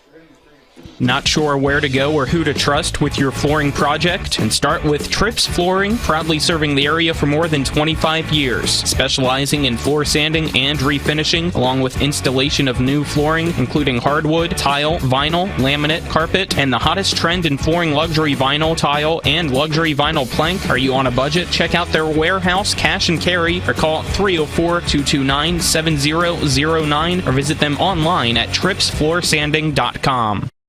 With 4 new car dealerships and 4 used car dealerships in 3 states, Parsons is the largest used car and fastest growing new car dealer in the tri-state area. Take Parsons Ford with huge savings on hundreds of new Fords, financing from 0%, Parsons' goal of financing for all, and Parsons' famous above-market trade-in allowances that help make Parsons #1 for used cars too. See why so many won't buy anywhere but Parsons Ford in Martinsburg. We became #1 by making you #1 first. Parsons. Welcome back here to P.O. Faulkner Park. So we got an update from the top field here, Charlotte Prather Park, as Washington has won 26-1 after the 3rd inning.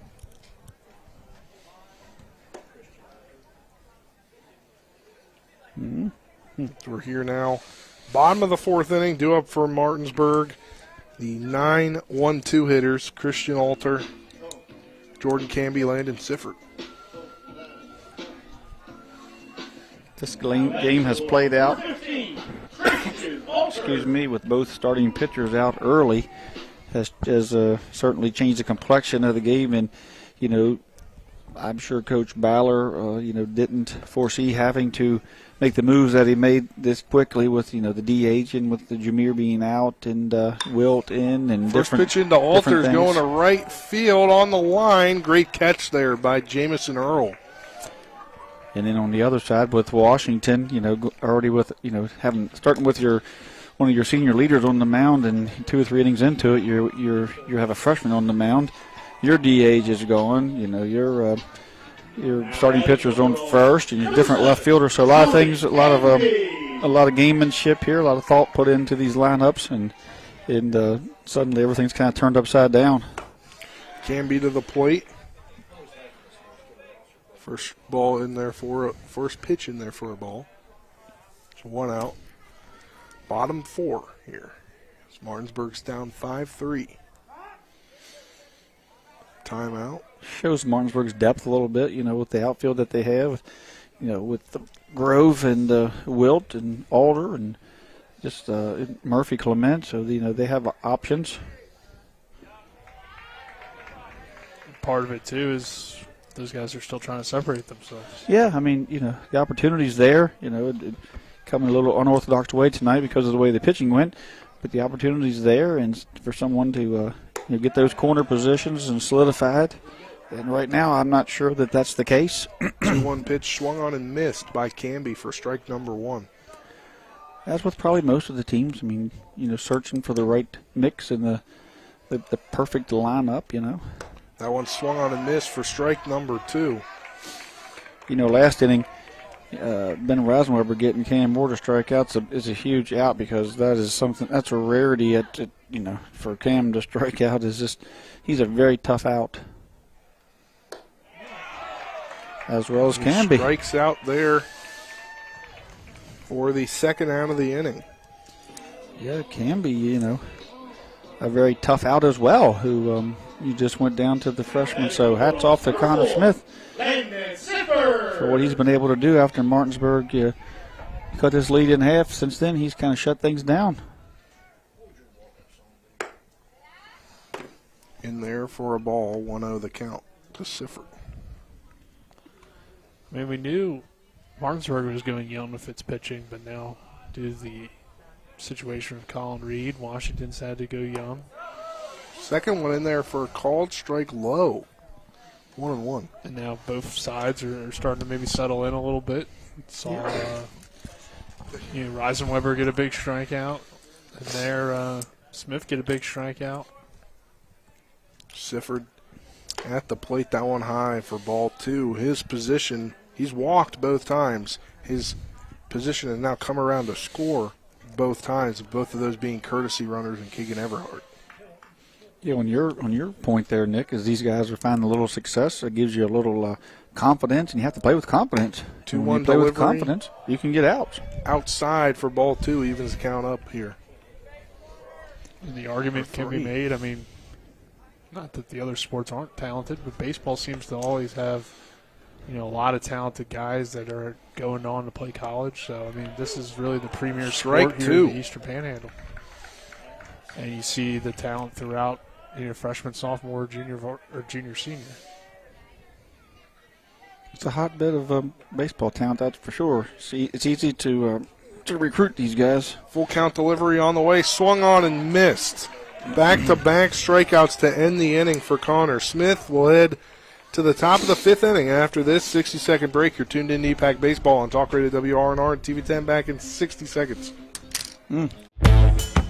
Jambo Construction and Fencing Company, LLC, is a veteran-owned and operated company right here in the Eastern Panhandle of West Virginia that specializes in decks, fencing, and hardscaping. Find us on Facebook at Jambo Construction and Fencing to see more of the projects we've completed. For a free estimate, you can call Bo Bartley at 304-268-5452 or Jamie Gall at 304-279-5053. We are licensed and insured in the state of West Virginia, and as Martinsburg alums, we say, go Bulldogs. The Palace Lounge in Martinsburg is the place to be. Join us every night to relax and enjoy football or basketball games featuring either the Martinsburg Bulldogs, Shepherd University Rams, or West Virginia Mountaineers. We will have steak night every Wednesday, trip nights every Thursday, and now taco and margarita nights every Tuesday. You can find us on Facebook or call 304-267-7520. The Palace Lounge is located at 1350 Edwin Miller Boulevard in Martinsburg.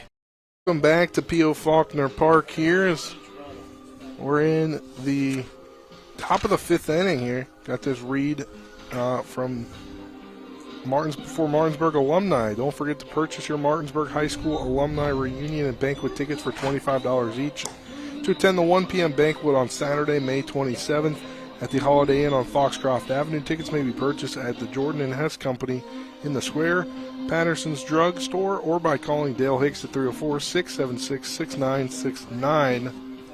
Trip, you might need to do that. Yeah. You're a Martinsburg alum. Yep, Martinsburg alum. Class of 2010.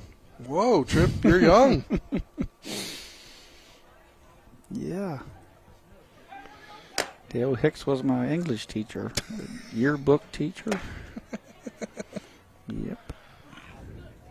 Now batting for the Patriots, number 14, Colin Reed.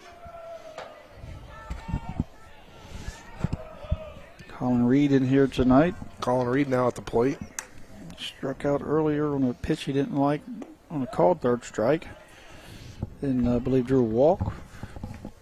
First pitch in there was a ball. Hit the ball that kind of got lost in the lights out there on the 3-0 count. It was a 2 RBI double. That one swung on down the third base line, and that'll get into the outfield. Coming to grab it is Grove. Nice strong throw. It's Wilt. Wilt. Wilt moved into left field, but it'll be a single to lead off the inning for Colin Reed. And, glad that he felt good enough to still hit in this game because you never want him to go down both ways. Yeah. You certainly, might not. It could be sore arm, of course, but hopefully it's nothing just a sore arm, nothing major, and just want to take precaution this early in the season. These games mean a lot, but this isn't, sectional opponents, but they will, get seeded and, may have to face each other in the region, but just not quite worth it to keep Reed out there if he was feeling any kind of pain at all. 2 straight strikes to Andy Clem. Rosenweber working quick. Like that guy for Lightridge we saw there. The 0-2 pitch coming in. That one outside for ball 1. The batter's straight up in the air now out there, just blowing free. Got to get clipped down at the bottom. Yeah. You know what look great out there is the batter's eye? Big TV10 logo. Swung on and missed for the first out of the inning on Clem.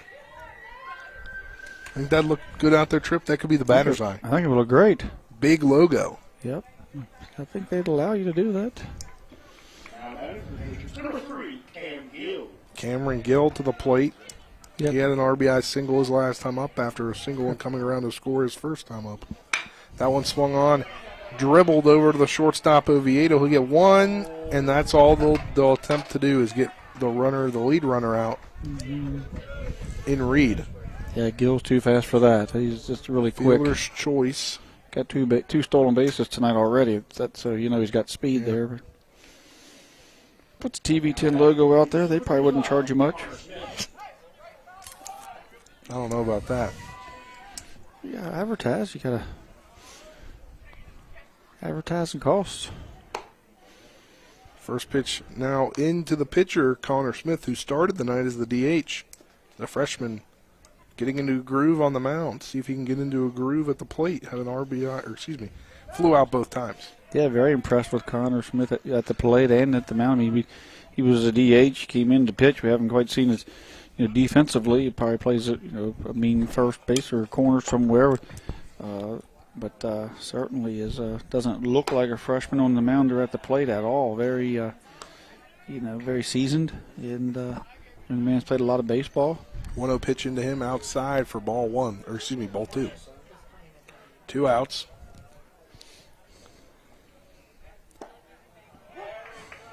That one a called strike 1. 2-1 the count. It's not an easy lineup for junior Reisenweber. Doesn't have a lot of varsity experience to get through. Second strike coming there on that pitch as Reisenweber loses his hat once again. That flow. Letting that flow go.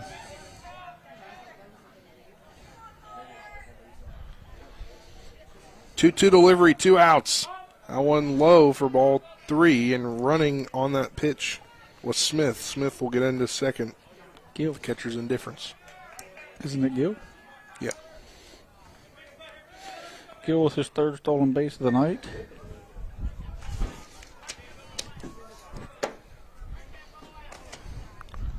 That one in there for a ball. It'll walk him as his hat falls off.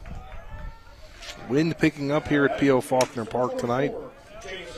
Saw gusts earlier up to 20 miles an hour. Jameson Earl base hit earlier and fly out the center, so an opportunity for this young man to get an RBI. Get a courtesy runner for the pitcher over there. Courtesy runners, courtesy of Berkeley Post 14, the Premier Legion team in the Eastern Panhandle, managed by none other than Trip Tobin himself. I think that's Gabe Schoen hit the running. Big curveball there by Reisenweber. Into Jamison Earl.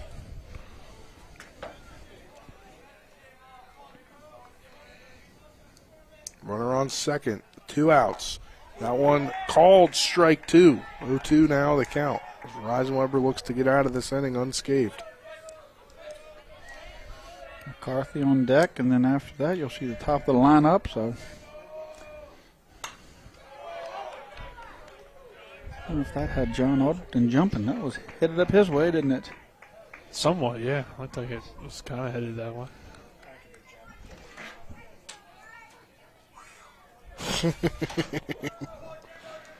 Got the confirmation there. Yeah, John was jumping. close.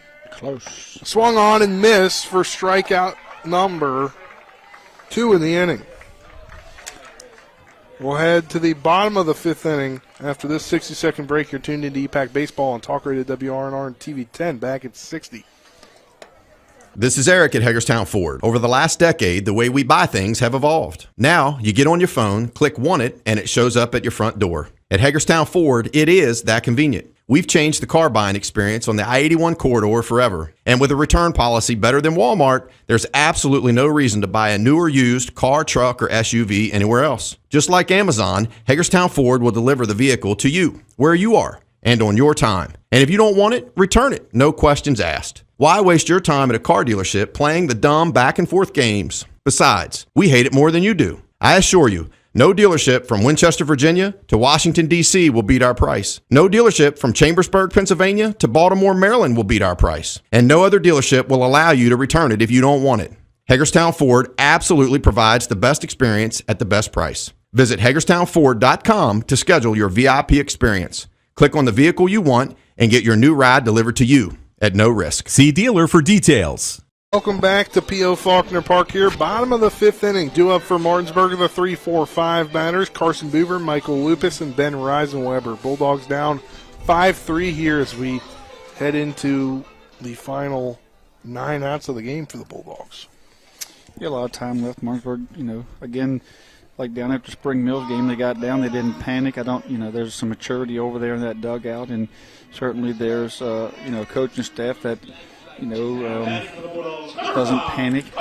And, win or lose, they're going to fight every ounce of the way, and Washington knows that. Coach DeSarno knows that, and those young men in the blue know that. So they're going to compete every pitch, and it looks like Connor Smith here is going to do the same. Young man's got a lot of fight in him, and it's going to be fun to watch these last couple innings unfold here. First pitch from Smith into Buber is outside for ball 1. Second one low for ball 2. Buber's not having the night he'd wanted to have, hitting that double play there in the first inning when they had men on first and second, nobody out, and then he struck out there the last time. That one in there, swung on and fouled off.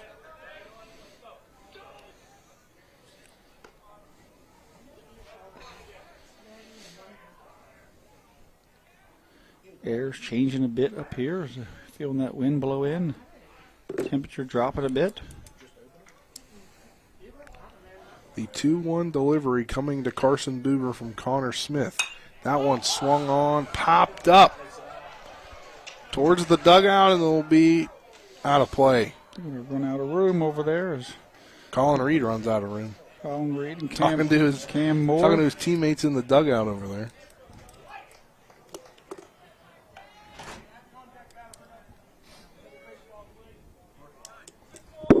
Couple strikes here on Buber, and going to have to expand the zone a little bit here tonight, and don't leave it up to the umpire. Anything close. 2-2's the count here. No outs for Carson Buber. That one called. Strike 3 rings him up. That's now 3 straight strikeouts. Young man is in a groove. He's gotten them. Canby, Sifford, and Buber, all 3 strikeouts, the last 3 outs. Yeah. Those are hard guys to get out. Yeah, not just get out, but the strikeout is. That's something that you put on your, not necessarily your resume, but for you to give you confidence knowing I've striking out Jordan Canby, Landon Sifford, and Carson Buber. Martinsburg's top 3 hitters. That one swung on. Is going to drop, and it drops for a single for Michael Lupus. A bloop single to right center field.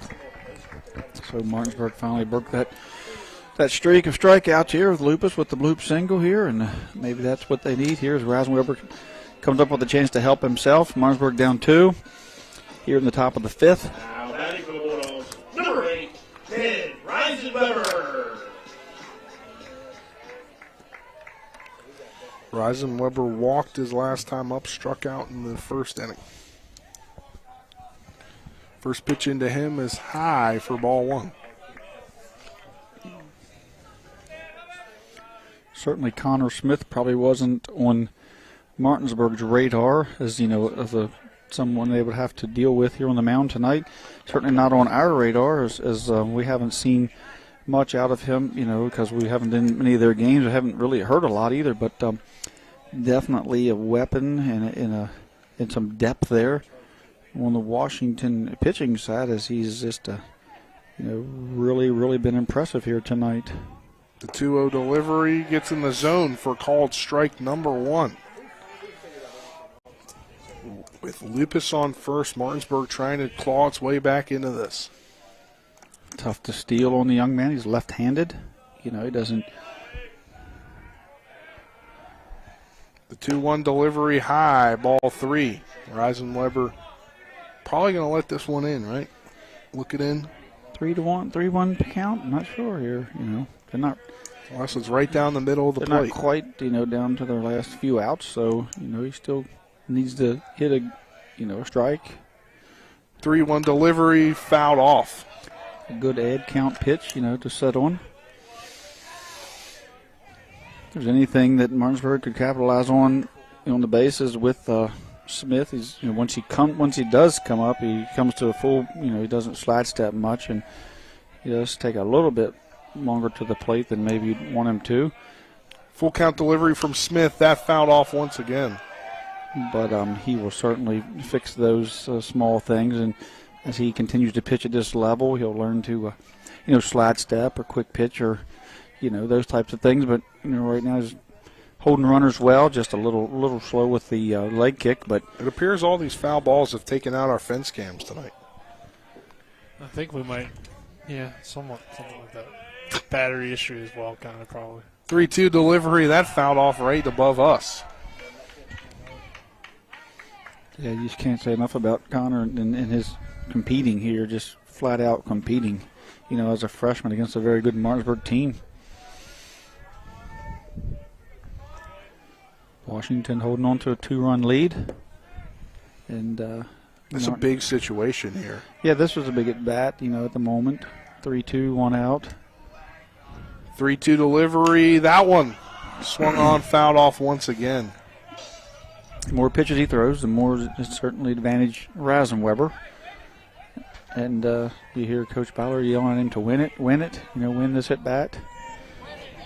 So he's got a quality at bat just from the amount of pitches he's seen here already. So he needs to win it, as Coach Ballard says, by getting on base here. Full count delivery once again. Swung on, fouled off.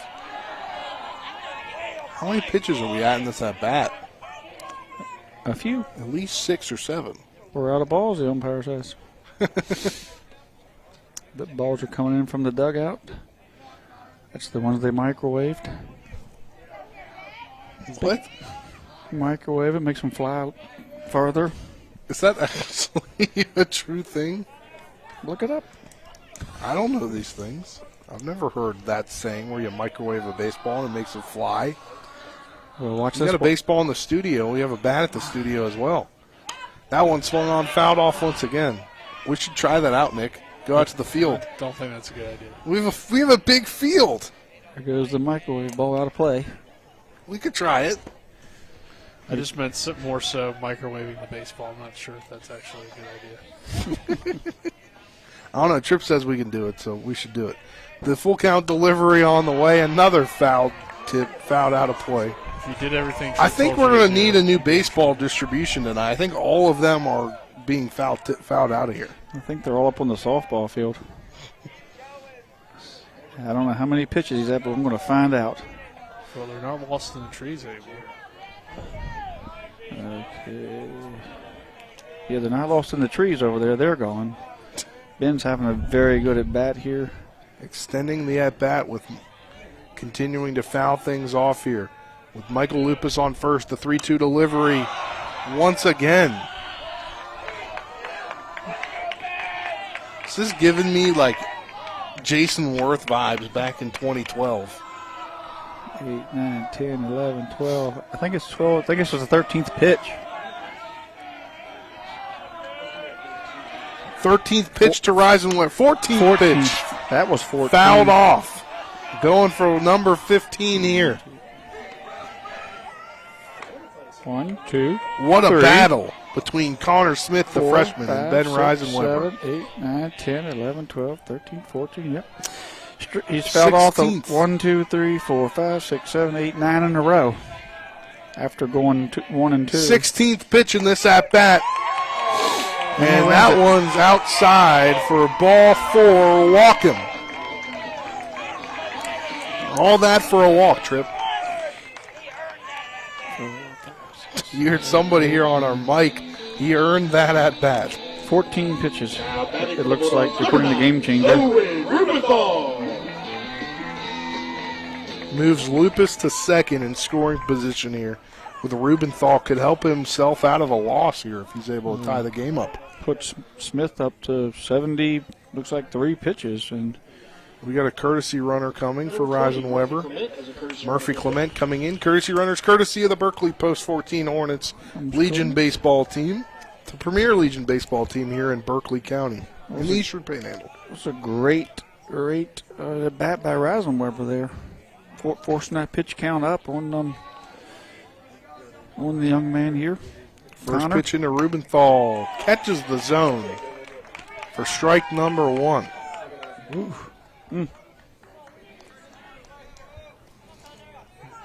So putting a runner in scoring position, 2 on. So this is the lead run. Rubenthal into Rubenthal. That's a low for ball 1. It's frustrating for Connor Smith to throw that many strikes, and to continue to get fouled off. They're always the best stuff. So he's probably a little bit tired from that. I mean, not necessarily. That one popped up, and Cam Moore makes the catch. 2 outs here. That's what Connor Smith needed there, because, like I say, after that long at bat, you get frustrated. You can't get the guy out. You just keep throwing, and you're mentally taxing. So, that's really a big help there as we got the pop out there. A great play by the catcher. Cam Moore with the wind blowing. He got rid of that helmet. Got did the 2-step there with the umpire Tim Carroll, and then got back there and found the ball. Oviedo to the plate. He struck out looking and butt singled earlier in the game. First one into him is high for ball 1. Wasn't as good of a 2-step as we saw at Hedgesville. No, yeah. That was about a 6-step there. Yeah. 1-0 delivery to Oviedo outside, ball 2. Oviedo ahead in the count here.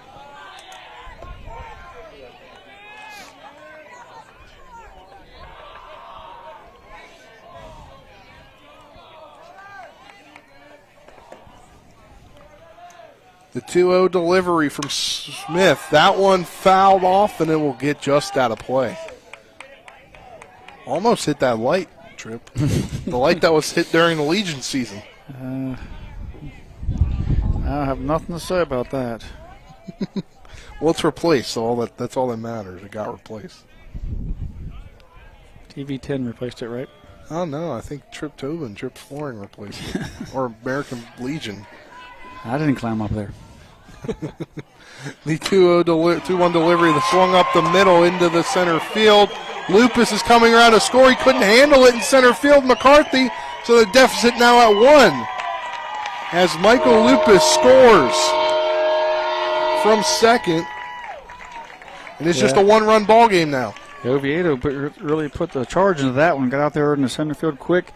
And McCarthy came up. A single in an air? Single in an air, yep. So he scores on the air, but it's a single for Oviedo. No RBI. Logan Wilt to the plate. Unfortunately, that's, I believe he would have scored, in my opinion. Would have been close, but Lupus was coming. Coach Aaron Bauer was sending him the whole way, so it would have taken a perfect throw. So it didn't. 2 outs as well. It just kind of kicked away from him. With 2 outs, Wilt to the plate. Oviedo to get that single with 2 outs pretty big.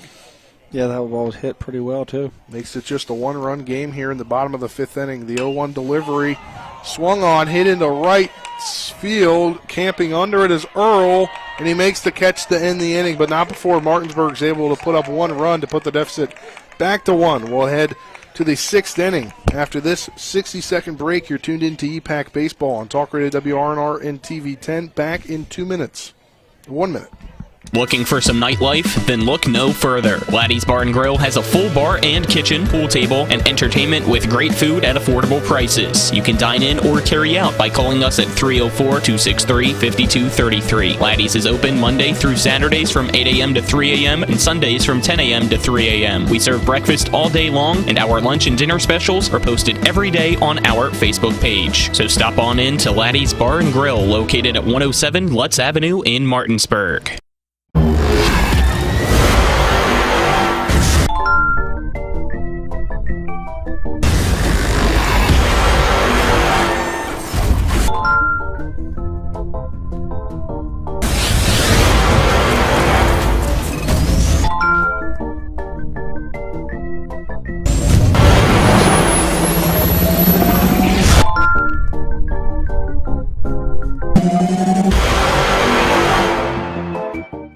Welcome back to P.O. Faulkner Park here. Top of the 6th inning. The 9-1-2 batters due up for the Patriots. Their lead is just 1 here at 5-4.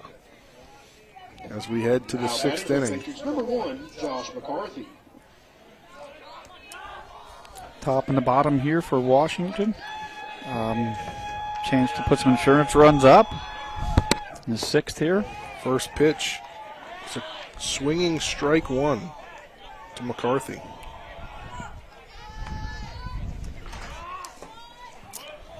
The 0-1 delivery, that swung out and is going to get caught by Alter in right field, which he comes back to make a great catch. That's a really nice play there by Alter.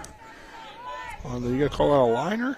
Yeah, kind of line was kind of angling away from him. He come in and just the ball gets away from him. That ball gets in the corner. Yeah, probably. Great for Alter though, because Alter missed one earlier in the lights. Yeah, he lost it completely. That happens, in these types of ballparks. The lights are up there, it gets above them or kind of in line. You lose it, and it's hard to pick it back up once you stare into that light and get that flash. First pitch into Brandon Dunbar is a ball. Second one outside for a ball. Yeah, you got to tip your cap here, I think, to Rasenweber for giving Martinsburg an opportunity, to get in, stay in this game here as Washington put that 4 spot up and been nothing but 0 since. And Rasenweber's a big part of that.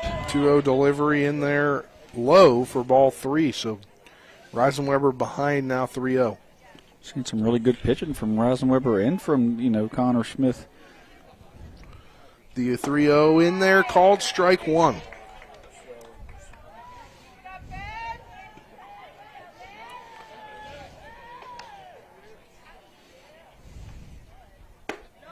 .3-0 or 3-1 in there for a ball.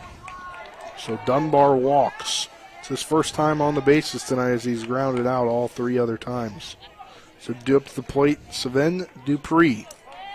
Now batting for the Patriots, number 4. He's singled before coming around to score in the second inning.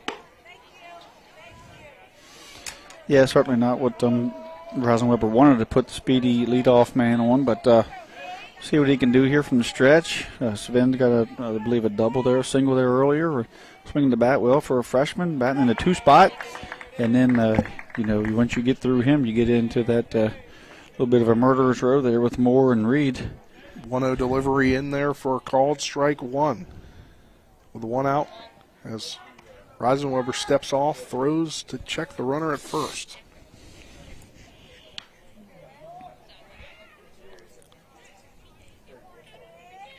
One out, 1 on. That one outside for ball 1. As you mentioned it, action in the bullpen. Well, action down in the bullpen. I think it is McCarthy, isn't it? Just flew out. Looks like a 1.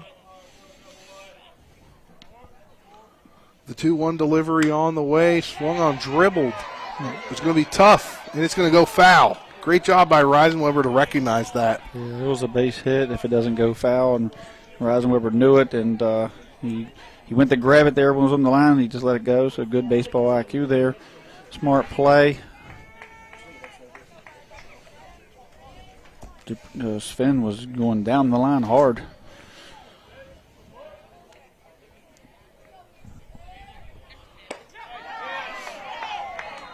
Just missed on that backdoor curveball.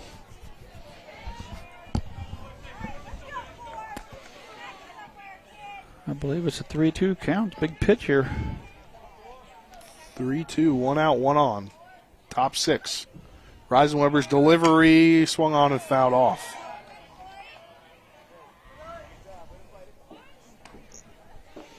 Good job by Dupree there just to fight it off. See if he can do his Ben Reisenweber impression and work a big long at bat here. 3-2 delivery, fouled off once again. Speaking that into existence, Trip. Might be one of these 13, 14 extra inning games tonight. You never know. It's going to happen one of these times. 3-2's the count. In baseball, if you say it, you jinx it, so it doesn't happen. It's true, maybe, but it might work the reverse way, because none of us want to be here that late. 3-2 delivery, that one chopped over to the third baseman Lupus. He'll throw over, get the fielder's choice. Over to Rubenthal for out number 2 for Dupree. On the 5-1, or 5-3. Fielder's choice moves Dunbar to second in scoring position. Much needed insurance run if Cam Moore is able to knock him in. Yeah, big spot here. Reisenweber got Cam Moore the last time. You got to wonder if that's in Cam's head. And first pitch. With first base open, it's an option, but if you do that, then you have to face Colin Reed, so you got to pick your poison here. In there for a ball, 1-0. 1-0 delivery outside for ball 2. That one got away from him. From the moment that he let loose, he knew that one got away. You could tell from his body language. Didn't get a good grip. Breezy night here at P.O. Faulkner Park. The 2-0 delivery inside nearly hits Moore. And the runner goes to third. And he is, are they going to call him safe? Mm-hmm. Safe is the call. Risky play. Risky play, but it's a risk one that paid off for Dunbar and the Patriots. So, steal on the throwback. Yeah, the old Little League. He tossed it back to Ben. Sifford just kind of tossed it back, and as soon as he let it go, Dunbar took off. 3-0 pitch in there for called strike number 1. Ben recovered quickly and got it over to the Lupus for make the play really close. 3-1, 2 outs. That one outside as that slipped once again. Puts Cam Moore on first base with the walk, and Colin Reed up in a big spot once again. He did it earlier in the game with the 2 RBI double. Can he do it again? Now batting for the Patriots, number 14. You still here? Probably. Well, you don't want to take the ball. You don't want to take the bat out of Reed's hand. Sifford behind the plate, strong arm. So, unless you get a really good jump. The other part here is that, you could walk Reed and just try to see what you can do with Andy Clem, who has a fly out to the shortstop, a single and a strikeout, and put a force at any bag there. As I see everyone's going over and talking, I would think that he's telling Ben, if he steals, we'll just put him on. If the first base is open. If not, we're going to be really safe. Intentionally walk him. Give him nothing really good. Make him hit your pitch, or he'll walk and we'll go after the next guy.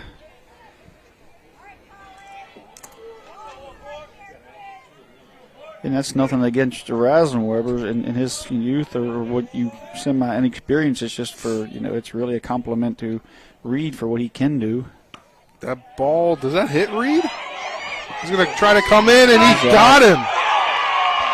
Reisenweber gets Dunbar at the plate, and they're chirping back and forth there, but that'll end the inning. It's kind of what you didn't want to happen is the last out at home. But we'll head to the bottom of the 6th inning. Martinsburg down 1, looking to rally 5-4. We'll take a 60-second break, and we come back. We'll have the bottom of the 6th inning on Talk Radio WRNR. Martinsburg and TV 10 back in 60. With 4 new car dealerships and 4 used car dealerships in 3 states, Parsons is the largest used car and fastest growing new car dealer in the tri-state area. Take Parsons Ford with huge savings on hundreds of new Fords, financing from 0%, Parsons' goal of financing for all, and Parsons' famous above-market trade-in allowances that help make Parsons #1 for used cars too. See why so many won't buy anywhere but Parsons Ford in Martinsburg. We became #1 by making you #1 first. Parsons. You can play, work, and explore without joint pain. Whether it's a strain, sprain, or fracture, WVU Medicine, Orthopedics, and Sports Medicine can help you live without joint pain. Our expert team of surgeons offer the exceptional care you expect for the injuries you don't, specializing in joint replacement, sports and traumatic injuries, hip and knee disorders, foot and ankle surgery, hand and wrist surgery, and shoulder reconstruction. Call 304-725-BONE today to learn how you can live without joint pain. Back to P.O. Faulkner Park here, headed to the bottom of the 6th inning. Due up for the Bulldogs, the 9-1-2 hitters. I believe I have that right. Yeah. Washington ran themselves out of that inning. Almost got thrown out at third on the risky play, and the ball just skipped away, not too far away from Sifford. Dunbar had the read on it, took off, and a great play. By Ben Rasenweber covering the plate and Sifford gathering that ball in and getting it to Ben. From our angle here, it looked like Ben made a good tag, and when Dunbar never got there. So after almost getting thrown out at third with one of your best hitters to the plate, we ended up having run themselves out of the inning with probably their best, if not their second best hitter in the lineup, with Reed at the plate at that point with men on base. And Martinsburg, more than likely, not sure, I can't say, but more than likely was willing to, pitch around Reed and go after the next batter. We've got another pitching change that was brought to you by Small & Small Insurance Group in Martinsburg, your total insurance solution at 121 Administrative Drive. Call 304-263-3361. That shuts the night for Connor Smith, who had a great 3 innings, 3 hits, 3 runs, 3 earned, 5 walks, 6 strikeouts for the freshman. He faced 17 batters, 81 pitches, 44 strikes, and that's pretty good in a conference game for a freshman who probably didn't expect to pitch at least 3 innings tonight, probably. Absolutely, unbelievable performance by him, and the reason why, that Washington still has the lead at the moment. You think Washington, Reed goes out early with a sore arm, and they go with the 1 inning real quickly as Reed sat down, getting rested. Smetic one inning, and then you thought when you seen the freshman that Martinsburg could come blow this thing open, and this young man just shut the door. So hats off to that young fella. He just let everyone know in the EPAC he's not a freshman that could be messed around with. He's going to come in big time positions. He's going to compete. First pitch into Alter. Catches the zone for strike one. 0-1 the count.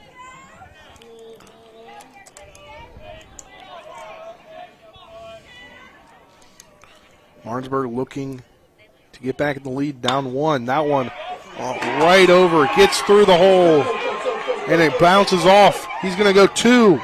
Alter is going to slide into second base.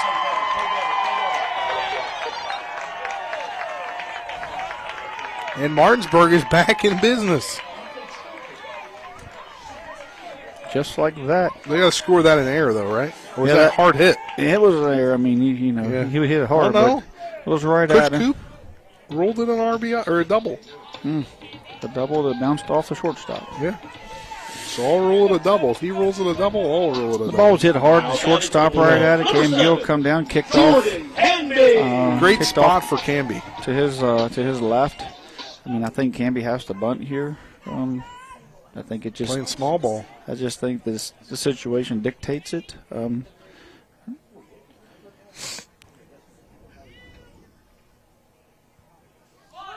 he pulls back. He does pull the bunt out, but he pulls back in time. Yeah, so it'll be a ball. Martinsburg has to get this thing tied. Canby, I mean, if Canby does bunt with his speed, still gives him an opportunity to get him on base.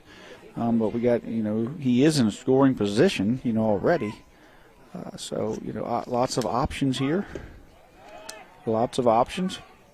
Ball in there for pitch in there for another ball. 2-0 now. You may take it off. Let him get a good ad count. See if he can find a fastball he can drive. That's why Coach Bowler makes the big bucks. He gets to make these big, hard decisions. That one low for ball 3. So you're probably the unintentional to Canby, but then you have Sifford right behind him. I mean, if he's going to bunt and let you get him out, you need to take that out. But they weren't able to get the ball across the plate. Now he's in full take mode. And 3-0 delivery with a runner on second. That in there for called strike 1. Now you can make the decision. Now you're going to swing away, hit, bunt. At this point, I think he's worked the count to where he's going to swing the bat with the runner already in scoring position. Bunt, perfectly placed bunt. It'll move the runner to third, and a great throw by McCarthy. Great play. The run, so moving the runner in Alter to third, 90 feet away from scoring. Canby did his job. His job, great at bat. I mean, a lot of options there with the man in scoring position already, but opted for the get the young man 60 feet closer. It's going to force Washington to pull the infield up, which gives Sifford an opportunity to lift the baseball and get it right back up the middle. Wide gap there. That one into left field, and the ball game is tied. An RBI single for Landon Sifford knocks this game up at 5 apiece, and couldn't be done without Jordan Canby's fielder's choice. Sacrifice. So that's the epitome of get him on, get him over, and get him in. Baseball there. You got a young man hit the ball hard and ran it out, and Alter set that up, I believe, with his speed. Carson Buber now to the plate. The bunt, and then the base hit, and it's a tie ball game. Carson Buber looking to get a hit tonight. He's hit into a double play and struck out twice. First pitch into him, catches the zone for strike 1. Tripp, you talk about lights over there. The bus has their blinkers on for the last 20 minutes. Lots of distractions that no one really says anything about, surprisingly. Yeah. That one's, I think, one they can see, and the lights go off now. Right as I say it, the lights are off. That one is a ball. They're going to try to get him. He's going to be safe. The runner's going to be safe in Sifford. That was a close one.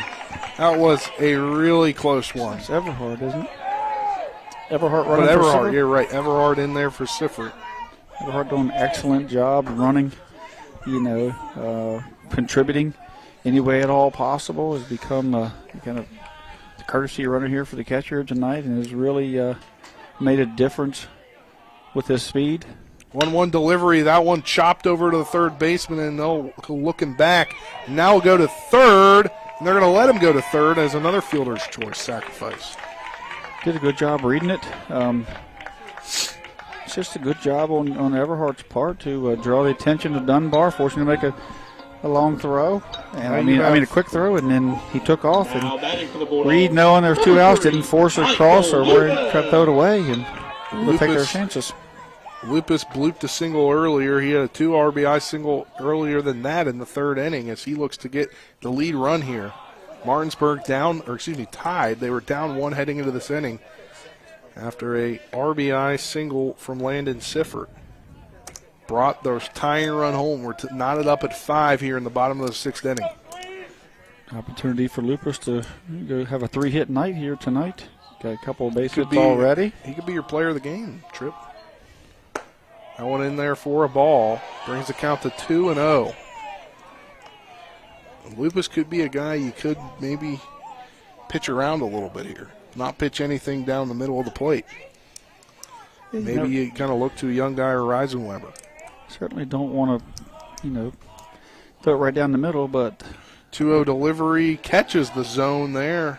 I think with 2 outs, you at least take the chance here with your best stuff and try to get him out.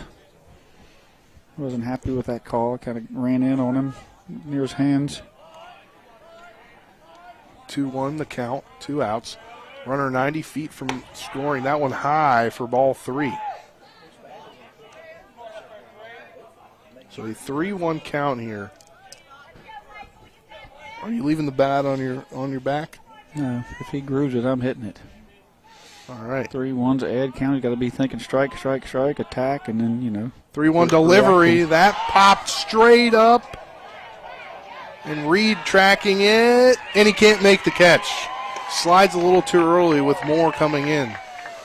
Very tough angle there, down by the wall and the dugout. And the cement, because the cement's out of play, right? Yeah, he came over. It looked like it was going to be, all Reed, but I think you can see the wind. The wind blew it towards the dugout. But the cement is out of play. Cement's out of play. So you can't put your foot on the cement. But I believe it appeared. I think when it come off the bat, I don't think it was as tough a play. I think that Reed thought, was going to be a pretty routine play, and then the wind got it and pushed it almost all the way to the bleachers there, and then he had to, take it. Then he kind of looked to Cam Moore like it blew back to you, and Cam had, so it just kind of hit right there in that little dead corner. Full count pitch here, 2 outs, runner 90 feet from breaking this tie. 3-2 delivery, fouled off once again.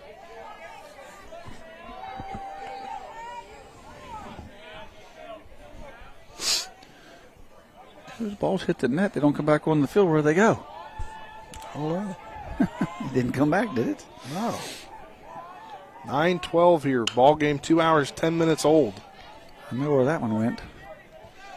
Into that dirt. In the mud. They done been through a dozen balls, all the microwave balls. They've been through them all. Microwave balls. 3-2 delivery, and he'll walk him. Michael Lupus on first base with a walk. With runners at first and third. He's been on base every time tonight. Reached on an error his first time up, a 2-out RBI single in the third inning and the 5th inning, a bloop single. As Ben Reisenweber up in a big spot. He's walked and struck out. Walked twice, struck out once tonight.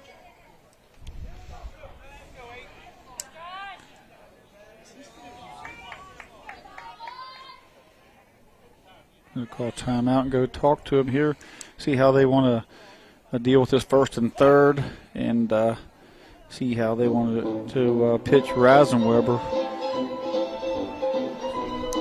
A lot of gamemanship here with men on first and third. Martinsburg has the go-ahead run at third. Should Lupus take off, will they throw down and try to get him for the third out and allow Martinsburg to try to score that run? They play it safe. A lot of fun to watch this kind of play out here.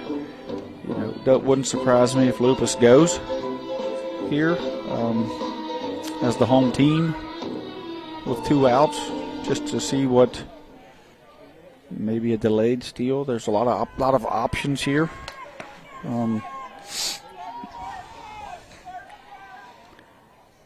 First pitch. Watch the 3-1 pick, I'm sure. Coming into Reisenweber. That one a called strike 1. Usually there's not a whole lot that goes on until we get a strike called. Now you got an opportunity for Ben to swing away, make it into sort of a hit and run. See if Lupus is kind of walking it back, getting out there. The 0-1 delivery. That one right up the middle. Lupus able to get in the second, but the ball thrown over to Reed at first, and that out will end the inning. But not before the Bulldogs tie the game up at 5. We'll head to the top of the 7th inning, all knotted up at 5 apiece. You're tuned into EPAC Baseball on Talk Radio WRNR and TV 10. Back in 60 seconds. I pre-planned my funeral to make it easier on my family. They were relieved to know I'll get just what I want. My family actually thanked me for taking matters into my own hands. Turns out having this awkward conversation wasn't awkward at all. Pre-planning is my choice. There are certain things about me my family may not know. Now they won't need to guess. The choices are yours. The peace of mind is theirs. Pre-plan your funeral with Brown Funeral Homes and everything will be taken care of. Find out more online at brownfuneralhomeswv.com. Brown Funeral Homes, here for you. Jambo Construction and Fencing Company, LLC is a veteran-owned and operated company right here in the Eastern Panhandle, West Virginia that specializes in decks, fencing, and hardscaping. Find us on Facebook at Jambo Construction and Fencing to see more of the projects we've completed. For a free estimate, you can call Bo Bartley at 304-268-5452 or Jamie Gall at 304-279-5053. We are licensed and insured in the state of West Virginia, and as Martinsburg alums, we say, go Bulldogs. Welcome back to P.O. Faulkner Park here. Top of the 7th inning. Due up for the Patriots. Colin Reed, who will finish his at-bat after Dunbar got out at home to end the top of the 6th. Then it'll be the 5th batter, Andy Clem. 6th batter, Cameron Gill, as this ball game knotted up at 5 as we head to the final inning. Reed will lead off here, and if Reed gets on. Now batting for the Patriots, number 14, Colin Reed. They have to make a decision with if they run for him. Reisenweber still on the mound for the Bulldogs. That one in there hits the catcher's gear and bounces up for ball 1. There's some life in the Washington dugout here as they have their senior leader at the plate here in a one of their 5-5 ball game.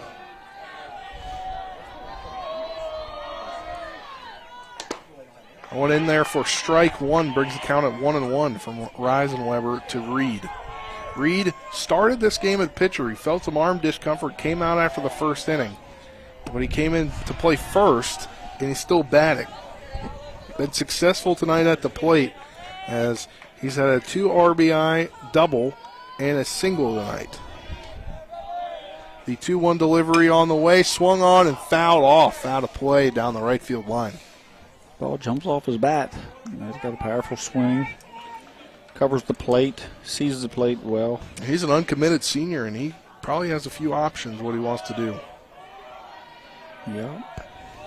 The 2-2 delivery right over to Lupus. Lupus will throw over to Rubenthal at first for out number 1 here in the top of the 7th inning. And that's the guy you needed to get out first, was one of the best hitters on the team, Colin Reed. Now batting for the Patriots, number 2, Andy Clem. Yeah, if he leads off with a double or something to that effect, a single there, they could change the complexion of this inning.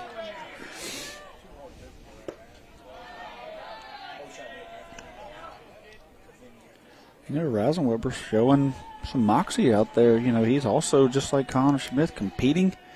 And 1-0 foul off makes it 1-1. It's going to be really hard to not give him the player of the game when you look out there and you see that 0, 1, and 4, then all those zeros on the board after that. If he can put a 0 up here and his team could win, he came in and shut the door. I believe he'll be up to bat.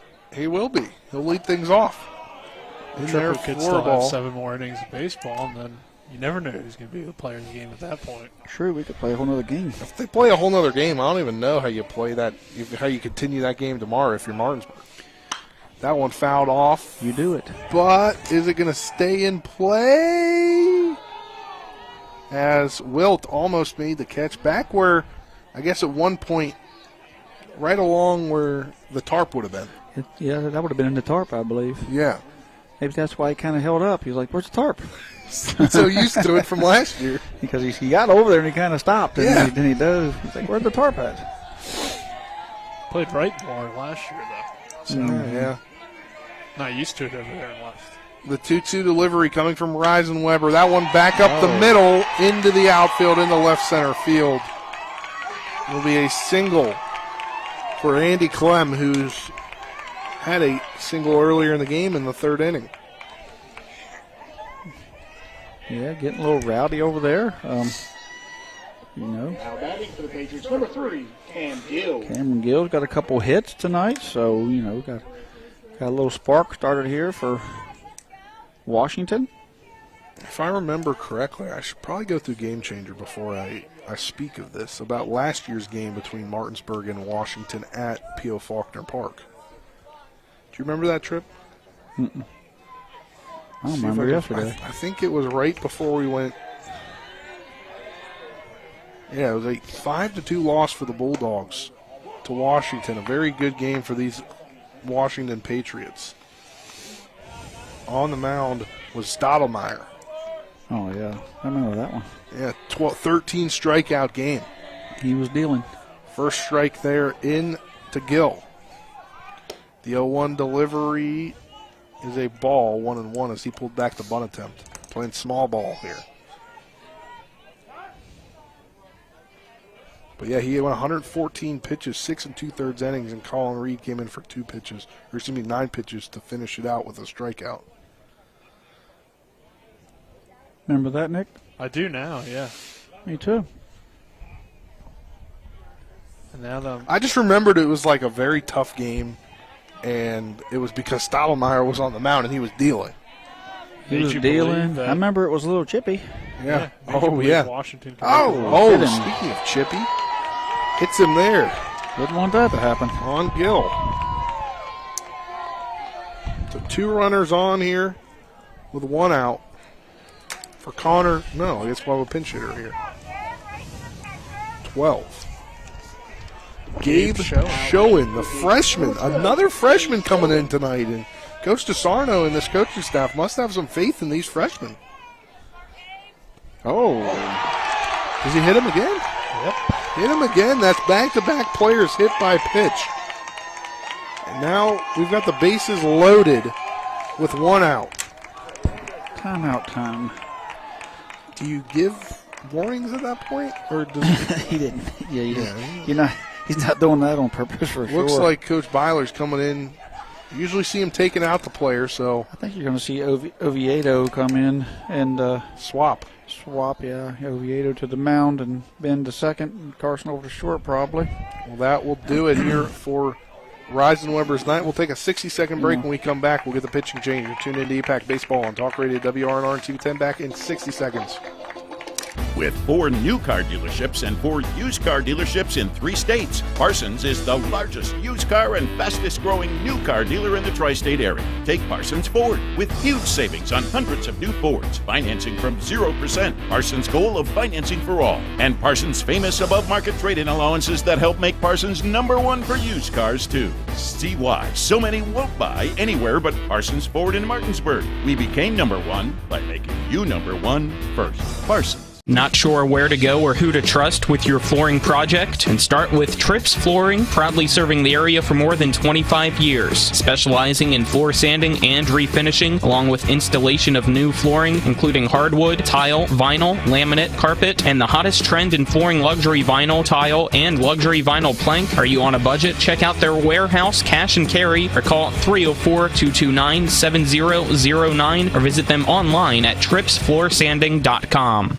Faulkner Park here, a pitching change. Those brought to you by Smallwood and Small Insurance in Martinsburg, your total insurance solution at 121 Administrative Drive. Call 304-263-3361. That ends the Reisenweber's night 4 1/3, 4 hits, 1 run, 1 earned, 3 walks, 4 strikeouts on 81 pitches, 43 for strikes, facing 21 batters, and these 3 guys on base are his responsibility, so they will be scored to him. And we'll look at Oviedo on the season. He's pitched 4 innings over 2 games, faced 16 batters, thrown 57 pitches, 3 hits, 2 runs, 2 earned, 1 walk, 6 strikeouts, with a 3.5 ERA.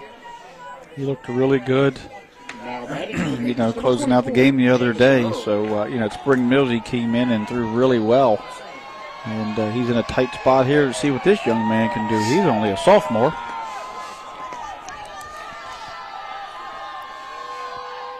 Jamison Earl. First pitch into him was the ball, 1-0 the count. Started him with a curveball. Getting pretty intense here with the bases loaded and 1 out. That one in there for a strike. As you can hear, the Washington faithful not happy about that. Might have to turn the crowd mic down a little bit. That was a little 1-1 delivery. That one over to the first baseman, Rubenthal. They can't get the double play, so 1 run will score. Make it 6-5, Washington on top.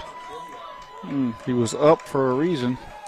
The fielder's choice RBI or sac. So Rubenthal they had the defense up with the intention that it came right to him to come home, but either he didn't have a good grip on it because it kind of got up in his midsection, or he thought he could go the first to home.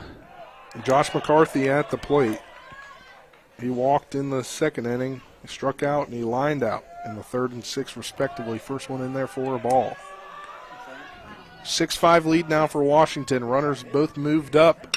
That one hit into center field. Canby coming up on it. He makes the catch. Or he drops it. No, he made the catch, dropped his hat. Oh. No, he didn't make the catch. No, he did. He dropped his hat. Oh, did he? They're talking as Washington thought he didn't, but the umpire ruled him out. Okay. So they're ruling it a catch in the field. So we've reached the end of the inning here. We'll head to the bottom of the 7th inning to see if Martinsburg can come back and walk it off. You're tuned into EPAC Baseball on Talk Radio WRNR and TV 10 back in 60 seconds. When you've been in a wreck, you're hurting, you're confused, the insurance company's calling you. Insurance companies are not your friend. They have a duty to their shareholders, not to you. That's why you need to call us to make sure that you are maximizing what you are entitled to. We've recovered over $100 million for our clients. Every case is different, no result is guaranteed. But one thing's for sure, we'll treat you like family. The Honda HR-V, CR-V, Pilot, Passport, and Ridgeline. They all have one thing in common. They never back off from a challenge. Available with all-wheel drive, the Honda SUV lineup has the performance you can count on and the capability to amaze. It's no wonder Kelley Blue Book's KBB.com named Honda the 2022 Best Value brand. CMA's Honda of Winchester, 3985 Valley Pike. CMA, moving lives forward. Based on 2022 brand image awards from Kelley Blue Book, visit KBB.com for more information. Faulkner Park here as we're in the bottom of the 7th inning. Martinsburg needs to tie it up or walk it off, as they're now down 6-5 after the 1 run there in the top of the 7th inning. An interesting ending to the top of the 7th inning there, is argument from JT DeSarno that catch was not made, but in fact it was just a hat that came off. From here I can't tell. Certainly Jeff King is a lot closer to it out there than us by far, but are they? Wait. Oh, they're bringing the AD over. Are they? What is the word I'm trying to think of right now? Are they? I think they're doing some crowd control. Oh, crowd control. Okay, I thought they were fighting the fact that it was an out. They were. I don't know here what's going on. McCarthy's still in the pitch. Maybe some lights. Maybe that light out there. Maybe. Not sure. Headlight out there.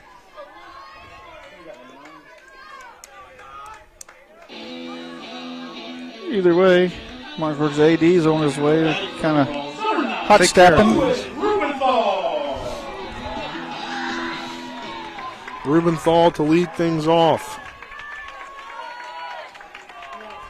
He's hit one single and walk tonight. First pitch into him is low for ball one. Martinsburg needs the leadoff batter on. Of course, Washington, certainly doesn't want to give him a base. The 1-0 delivery bounces. Hits the top of the netting right in front of us. Hit the plate, hit off Cam Moore's headgear and straight up to us. 2-0 count. This game nearly 2.5 hours old. Bottom of the 7th inning, do or die time for the Bulldogs. Down to their final 3 outs. That one high and outside for ball 3. 2.5 hours young. Still got 7 more innings. Possibly. Don't speak that into existence. That'd be a miserable game for especially these players. They'd love it. I don't know. It's getting cold outside. More baseball. One in there for called strike one, makes the count 3-1. Do they look cold? What? Look at them over there. Do they look cold, any of them? Maybe some of them. High school kids don't get cold. That's true. I did wear shorts almost every day while I was in high school. You're wearing shorts today. That's true. It So was maybe nicer you'd be earlier today. Maybe I'm getting cold. That one right up the middle to McCarthy. McCarthy's going to walk it over to Reed and toss it. Down to their final 2 outs are the Bulldogs. In what's really became a really good game between these two teams. Great game, yeah.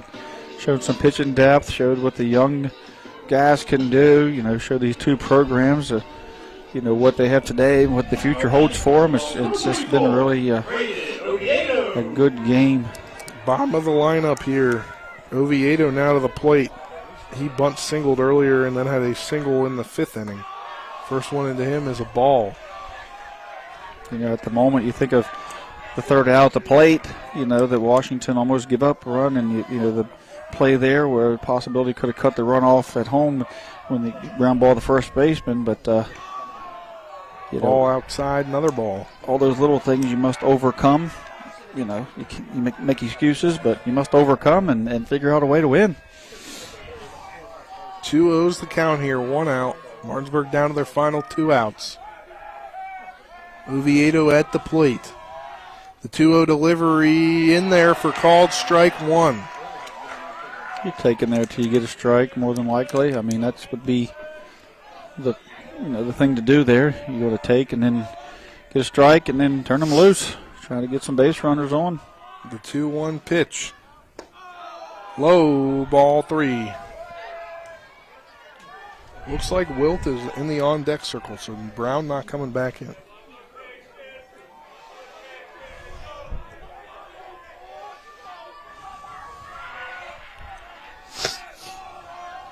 Three-one delivery.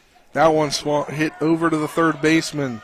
Dunbar's going to throw it across the field, and he makes the catch out number 2. Yep. Another ground out. He skipped it. It'd be a nice 5-3.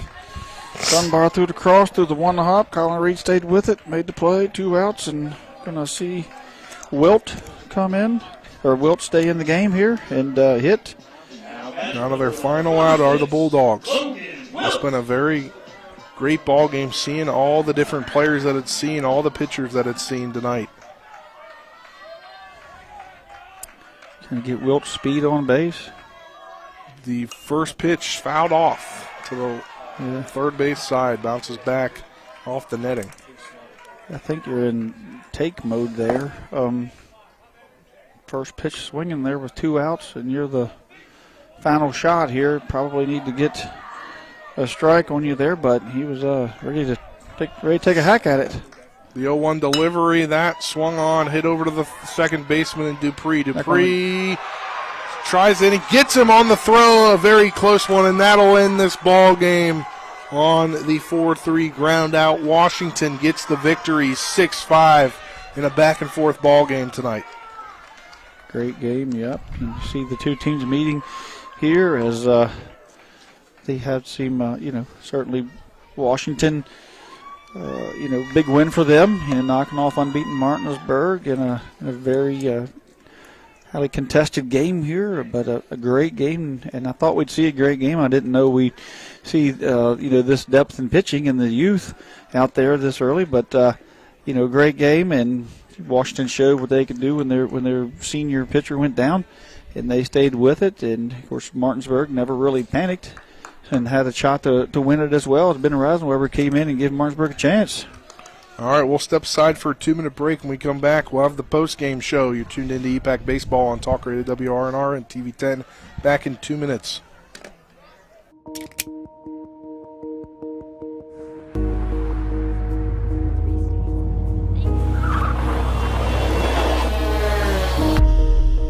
You've been in an accident.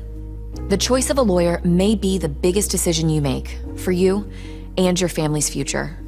At Mansion Ferretti, we offer a free consultation and no fees until we win your case.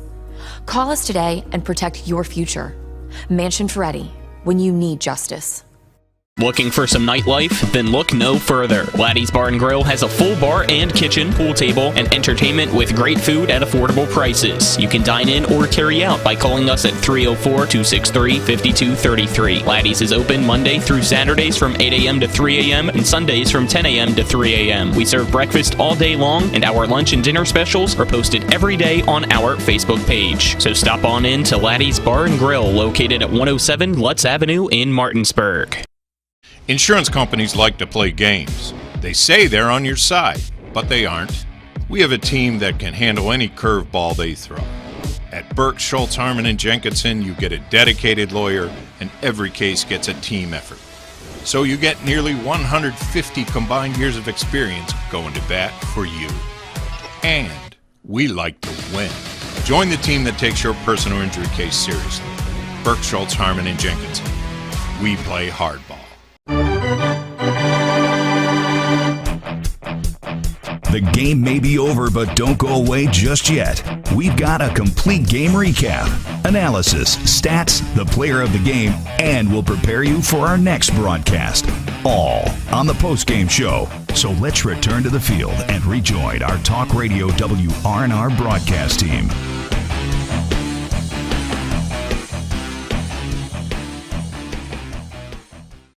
The P.O. Faulkner Park. It's time for the post-game show. The Rocks Local Markets Fast, Fresh, Friendly post-game show. Spencer Dupuis, Trip Tobin, happy to have you with us. Cameramen this evening, Colin McLaughlin and John Alderton back in the studio. Dylan Bishop. You'll hear from Nick Verzolini momentarily with head coach J.T. DeSarno as well as Colin Reed. But Trip, pretty interesting game tonight. It was a 1-0 lead for Martinsburg after the first.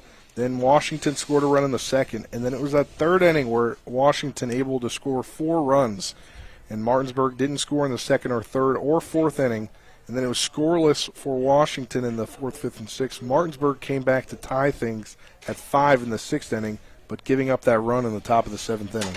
Yeah, I mean, you've seen some depth there. I think you got to tip your cap to Connor Smith and Ben Reisenweber. They're the ones who came in and made this the tight game that it was, down to the wire. Both of them coming in and basically shutting the door on 2 very good offenses. And, just Washington was able to get that one last run in there as the ball kind of got a little heavy there on Reisenweber, a couple hit by pitches, and Washington was able to capitalize.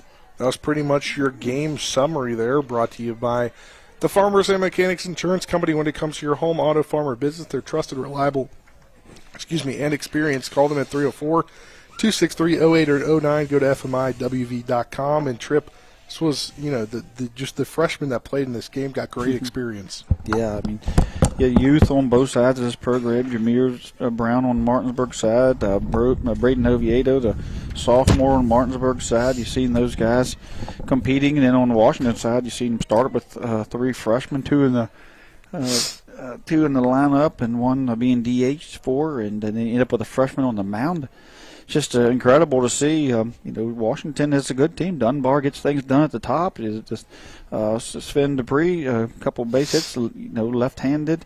Then you have the Cam Moore and Reed and Andy Clem come in, get a couple of hits. Cameron Gill, the transfer, coming over, contributing. And, of course, you can't say enough about Connor Smith in that 7 spot, who started off the game as a DH and then came in and shut that door down when Martinsburg was threatening. And, those guys are just it was just a fun game to watch. I mean, even though Washington got out to that lead, Martinsburg didn't panic. They have a little bit of that maturity and leadership in that dugout and that coaching staff. And they just come up a little short. As here we're waiting there, Nick Verzolini is going to make the turn to come back down here with head coach JT DeSarno as well. So hopefully our player of the game brought to you by WVU Medicine, Berkeley Jefferson Medical Center's leading healthcare here and everywhere. Who's your player of the game? Colin Reed? Well, it's Colin Reed. I was really calm. Connor Smith was probably the guy we probably should have went with, because I think, looking now, we made but a I think for Reed, the fact that he got hurt, something was wrong with his arm. He started pitching, and then he had to come out, but he came back in. Yeah, I think you could make an argument for Colin and for Connor Smith here tonight. I mean, Connor Smith's numbers give up 3 runs. I think one or two was earned, but the young man, the freshman, really did a great job there. But, of course, Colin got hurt, came in, stayed in the game, played a little hurt, rolled the ball over at first base, and, hit the baseball when he had to. Well, now send it down to Nick Verzolini as he's with the player of the game, Colin Reed. Thank you, Spencer and Tripp.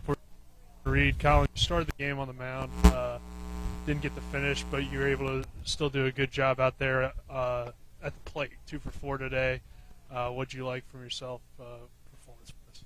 Well, I wasn't very happy with how deep I went into the game. I wasn't feeling I didn't feel like this early in the season there was any point in risking it and risking anything. Just trying to get something to hit. I feel like I've been pitched around a little bit the last couple games and just kind of looking for my pitch and not trying to do too much. Good back and forth win here today against Martinsburg, who came in undefeated. You guys were 3-3, now 4-3. What do you think this win does for your team here early in the season? It's great to beat a team that was 4-0 and that had just beat some of the top schools in our area. So to get a win like that kind of boosts morale and gives us confidence to know that we can beat any team in this area. And with you being forced to come out of the game, did you tell anything to some of the guys that came in relief of you and what they were able to do being young guys out there? Yeah, like Brad. Brad's the fireman. He came in there and got a job done, but that's expected of him. He's a senior. Then Connor coming in there as a freshman, giving us 3 innings, putting himself in tough positions, not throwing or walking batters and everything, and then getting himself out of it. So it was a big performance from him. And then Josh coming in there at the end and giving us 2 good innings. So proud of the boys tonight. All right, Colin, thank you, and good luck the rest of the week. Thank you. We'll now bring in Coach DeSarno. Coach, kind of a weird game in terms of you start Colin Reed, but he's only able to give you 1 inning tonight. You have to go into your bullpen, and those guys came through big for you to keep you in the game. Oh, yeah, it's early in the season, and it's a long season for us, and Colin's going to be somebody to rely on heavy. So when something wasn't feeling right for him, we just err on the side of caution and trust our other guys. We're a team top to bottom, and from freshmen coming in on the mound and making plays in the field and everybody filling in, getting timely hits, it's just a good team effort win. Undefeated Martinsburg team heading in. What's it mean to your guys early in the year to knock off them? Obviously a talented team. Sure. They're well coached, got some great kids on the team, and ultimately it's going to give us a little bit of confidence moving forward, I think. We're a young team, and we need a win like this to really boost their confidence. And, we still got some plays we need to clean up. I think, we keep shooting ourselves in the foot, and the other teams are capitalizing on that and scoring runs. So we can clean it up and, keep working towards our end goal of playing the best ball at the end of the season. And, we're well on track. Team gets now 4-3. Been kind of a up and down season so far, but what are you hoping to improve on from here on out?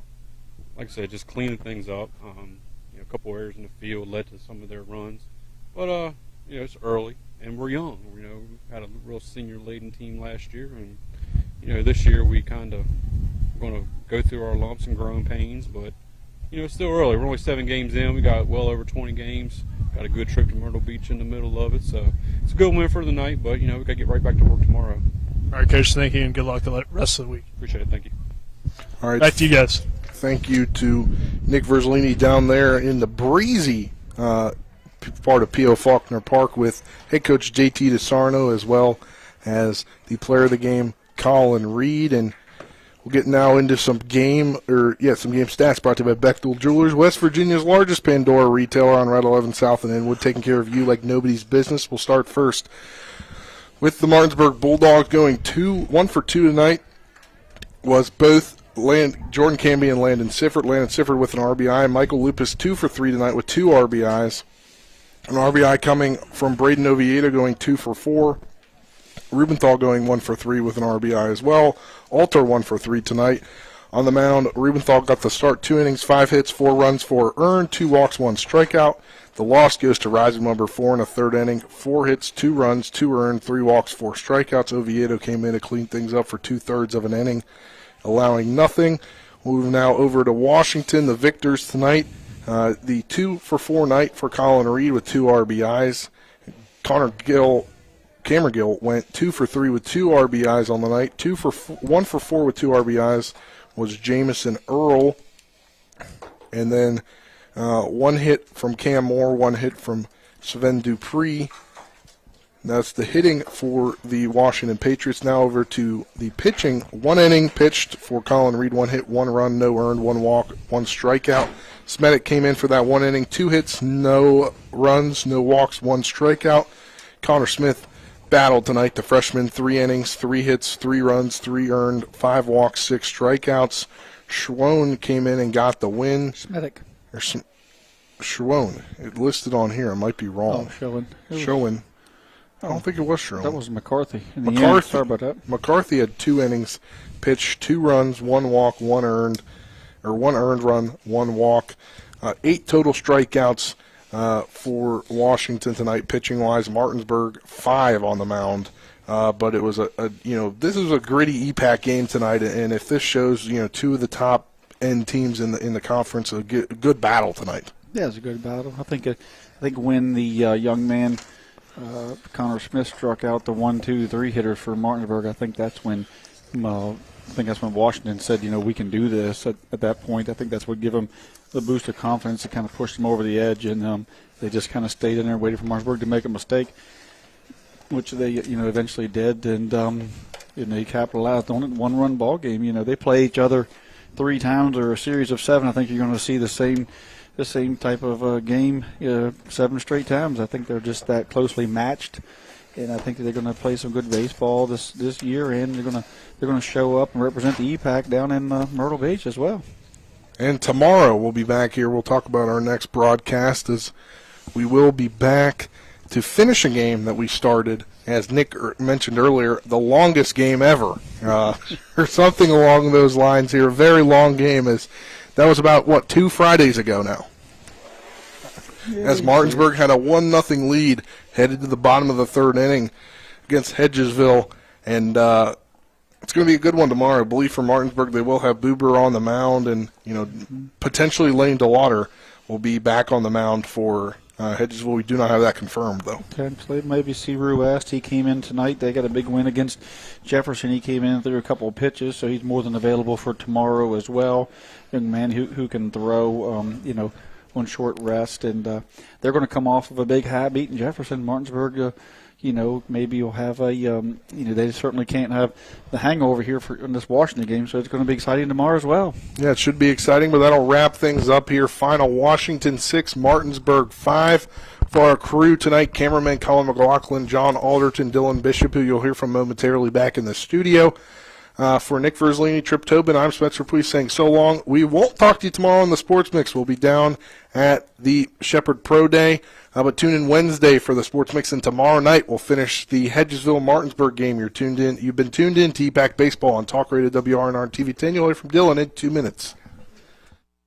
This is Eric at Hancock Chevrolet. Over the last decade, the way we buy things have evolved. Now, you get on your phone, click Want It, and it shows up at your front door. At Hancock Chevrolet, it is that easy. We've changed the car buying experience on the I-81 corridor forever. And with a return policy better than Walmart, there's absolutely no reason to buy a new or used car, truck, or SUV anywhere else. Just like Amazon, Hancock Chevrolet will deliver the vehicle to you, where you are, and on your time. And if you don't want it, return it. No questions asked. Why waste your time in a car dealership playing the dumb back-and-forth games? Besides, we hate it more than you do. I assure you, no dealership from Winchester, Virginia to Washington, D.C. will beat our price. No dealership from Cumberland to Baltimore, Maryland will beat our price. and no other dealership will allow you to return it if you don't want it. Hancock Chevrolet absolutely provides the best experience at the best price. Visit HancockChevy.com to schedule your VIP experience. Click on the vehicle you want, and your new ride will be delivered to you at no risk. See dealer for details. Looking to get your special someone the perfect gift? How about a dream vacation exploring destinations abroad? Or maybe visit Alaska? What about Rio, Budapest, or Taiwan? Maybe your dream vacation is on the seas, cruising to multiple destinations. Well, start here with the travel agency of Dream Vacations in George Wisdom. Visit vacationsmiles.com. Vacation smiles last a lifetime, so allow George Wisdom to provide you the vacation experience you've always desired and deserve. Remember when you were a little kid and saw your first deer? Oh, how cute. As an adult, maybe you've had a different experience. Where'd that come from? Bambi mess up your dream machine? Call Cody's Auto Body today at 304-901-4777 and get the work done right the first time. Cody's Auto Body, 851 Wilston Street in Martinsburg, has a team of auto body professionals with a lifetime of experience putting your ride back together again, regardless of how it got that way. Cody's Auto Body. Welcome into the post-game scoreboard show here on Talk Radio WRNR and TV 10. The post-game scoreboard show brought to you by Cody's Auto Body at 851 Wilson Street in Martinsburg. When you get work done right the first time, call 304-901-4777 or visit their Facebook page. The game that just concluded here on Talk Radio WRNR and TV 10. Varsity baseball action. Washington going on the road to defeat the Martinsburg Bulldogs 6-5. Other games that we had going on around the Eastern Panhandle tonight in baseball and softball. First of all, starting with baseball, Musselman getting a 10-3 victory over East Hardy, and in 8 innings, Hedgesville defeats Jefferson 3-2. A couple softball scores from the Eastern Panhandle tonight. Washington and Martinsburg in softball, a 26-1 victory for the Washington Patriots after 3 innings, and then Jefferson defeating Hedgesville in varsity softball action 10-2. This is Talk Radio WRNR and TV 10 post-game scoreboard show. Those are your scores from around the Eastern Panhandle in baseball and softball. Get you some scores from around the rest of the sports world tonight, including the Elite Eight in the women's college basketball March Madness tournament. Already concluded tonight. Number 1 seed South Carolina defeating number 2 seed Maryland 86-75 to advance to the Final Four. And ongoing right now, second quarter, 4:43 left. Number 3 seed Ohio State defeating number 1 seed Virginia Tech 36-31. And we'll look at some scores from around the NBA tonight. 2 games already concluded. Milwaukee defeating the Pistons 126-117. And the Dallas Mavericks getting a 127-104 victory in Indiana over the Pacers. 3 games ongoing right now. 2 minutes and 10 seconds left in the fourth quarter. The Knicks about to wrap up a victory, 132-105 against the Houston Rockets. 6:42 left in the second quarter in Utah, where the Suns are leading 46-37. And 5.5 minutes left in the first quarter. The Nuggets and 76ers in Denver, the Nuggets lead 14-10.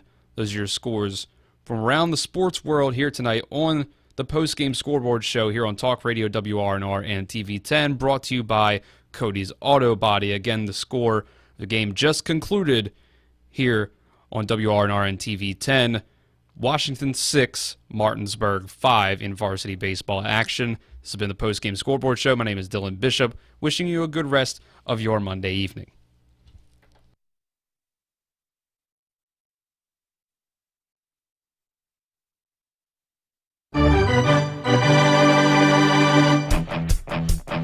You've been listening to West Virginia High School Baseball. Today's game broadcast has been brought to you by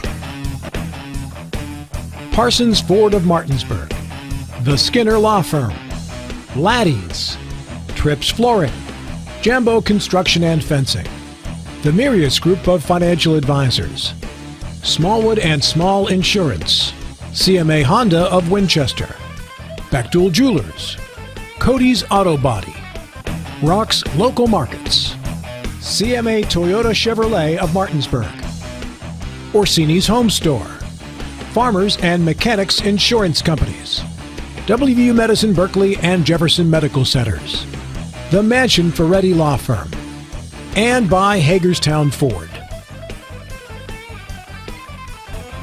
For the continued excitement of high school, college, and Major League Baseball, keep it tuned to FM 106.5, AM 740, Comcast Cable Channel 10, and online talkradiowrnr.com. All rights reserved.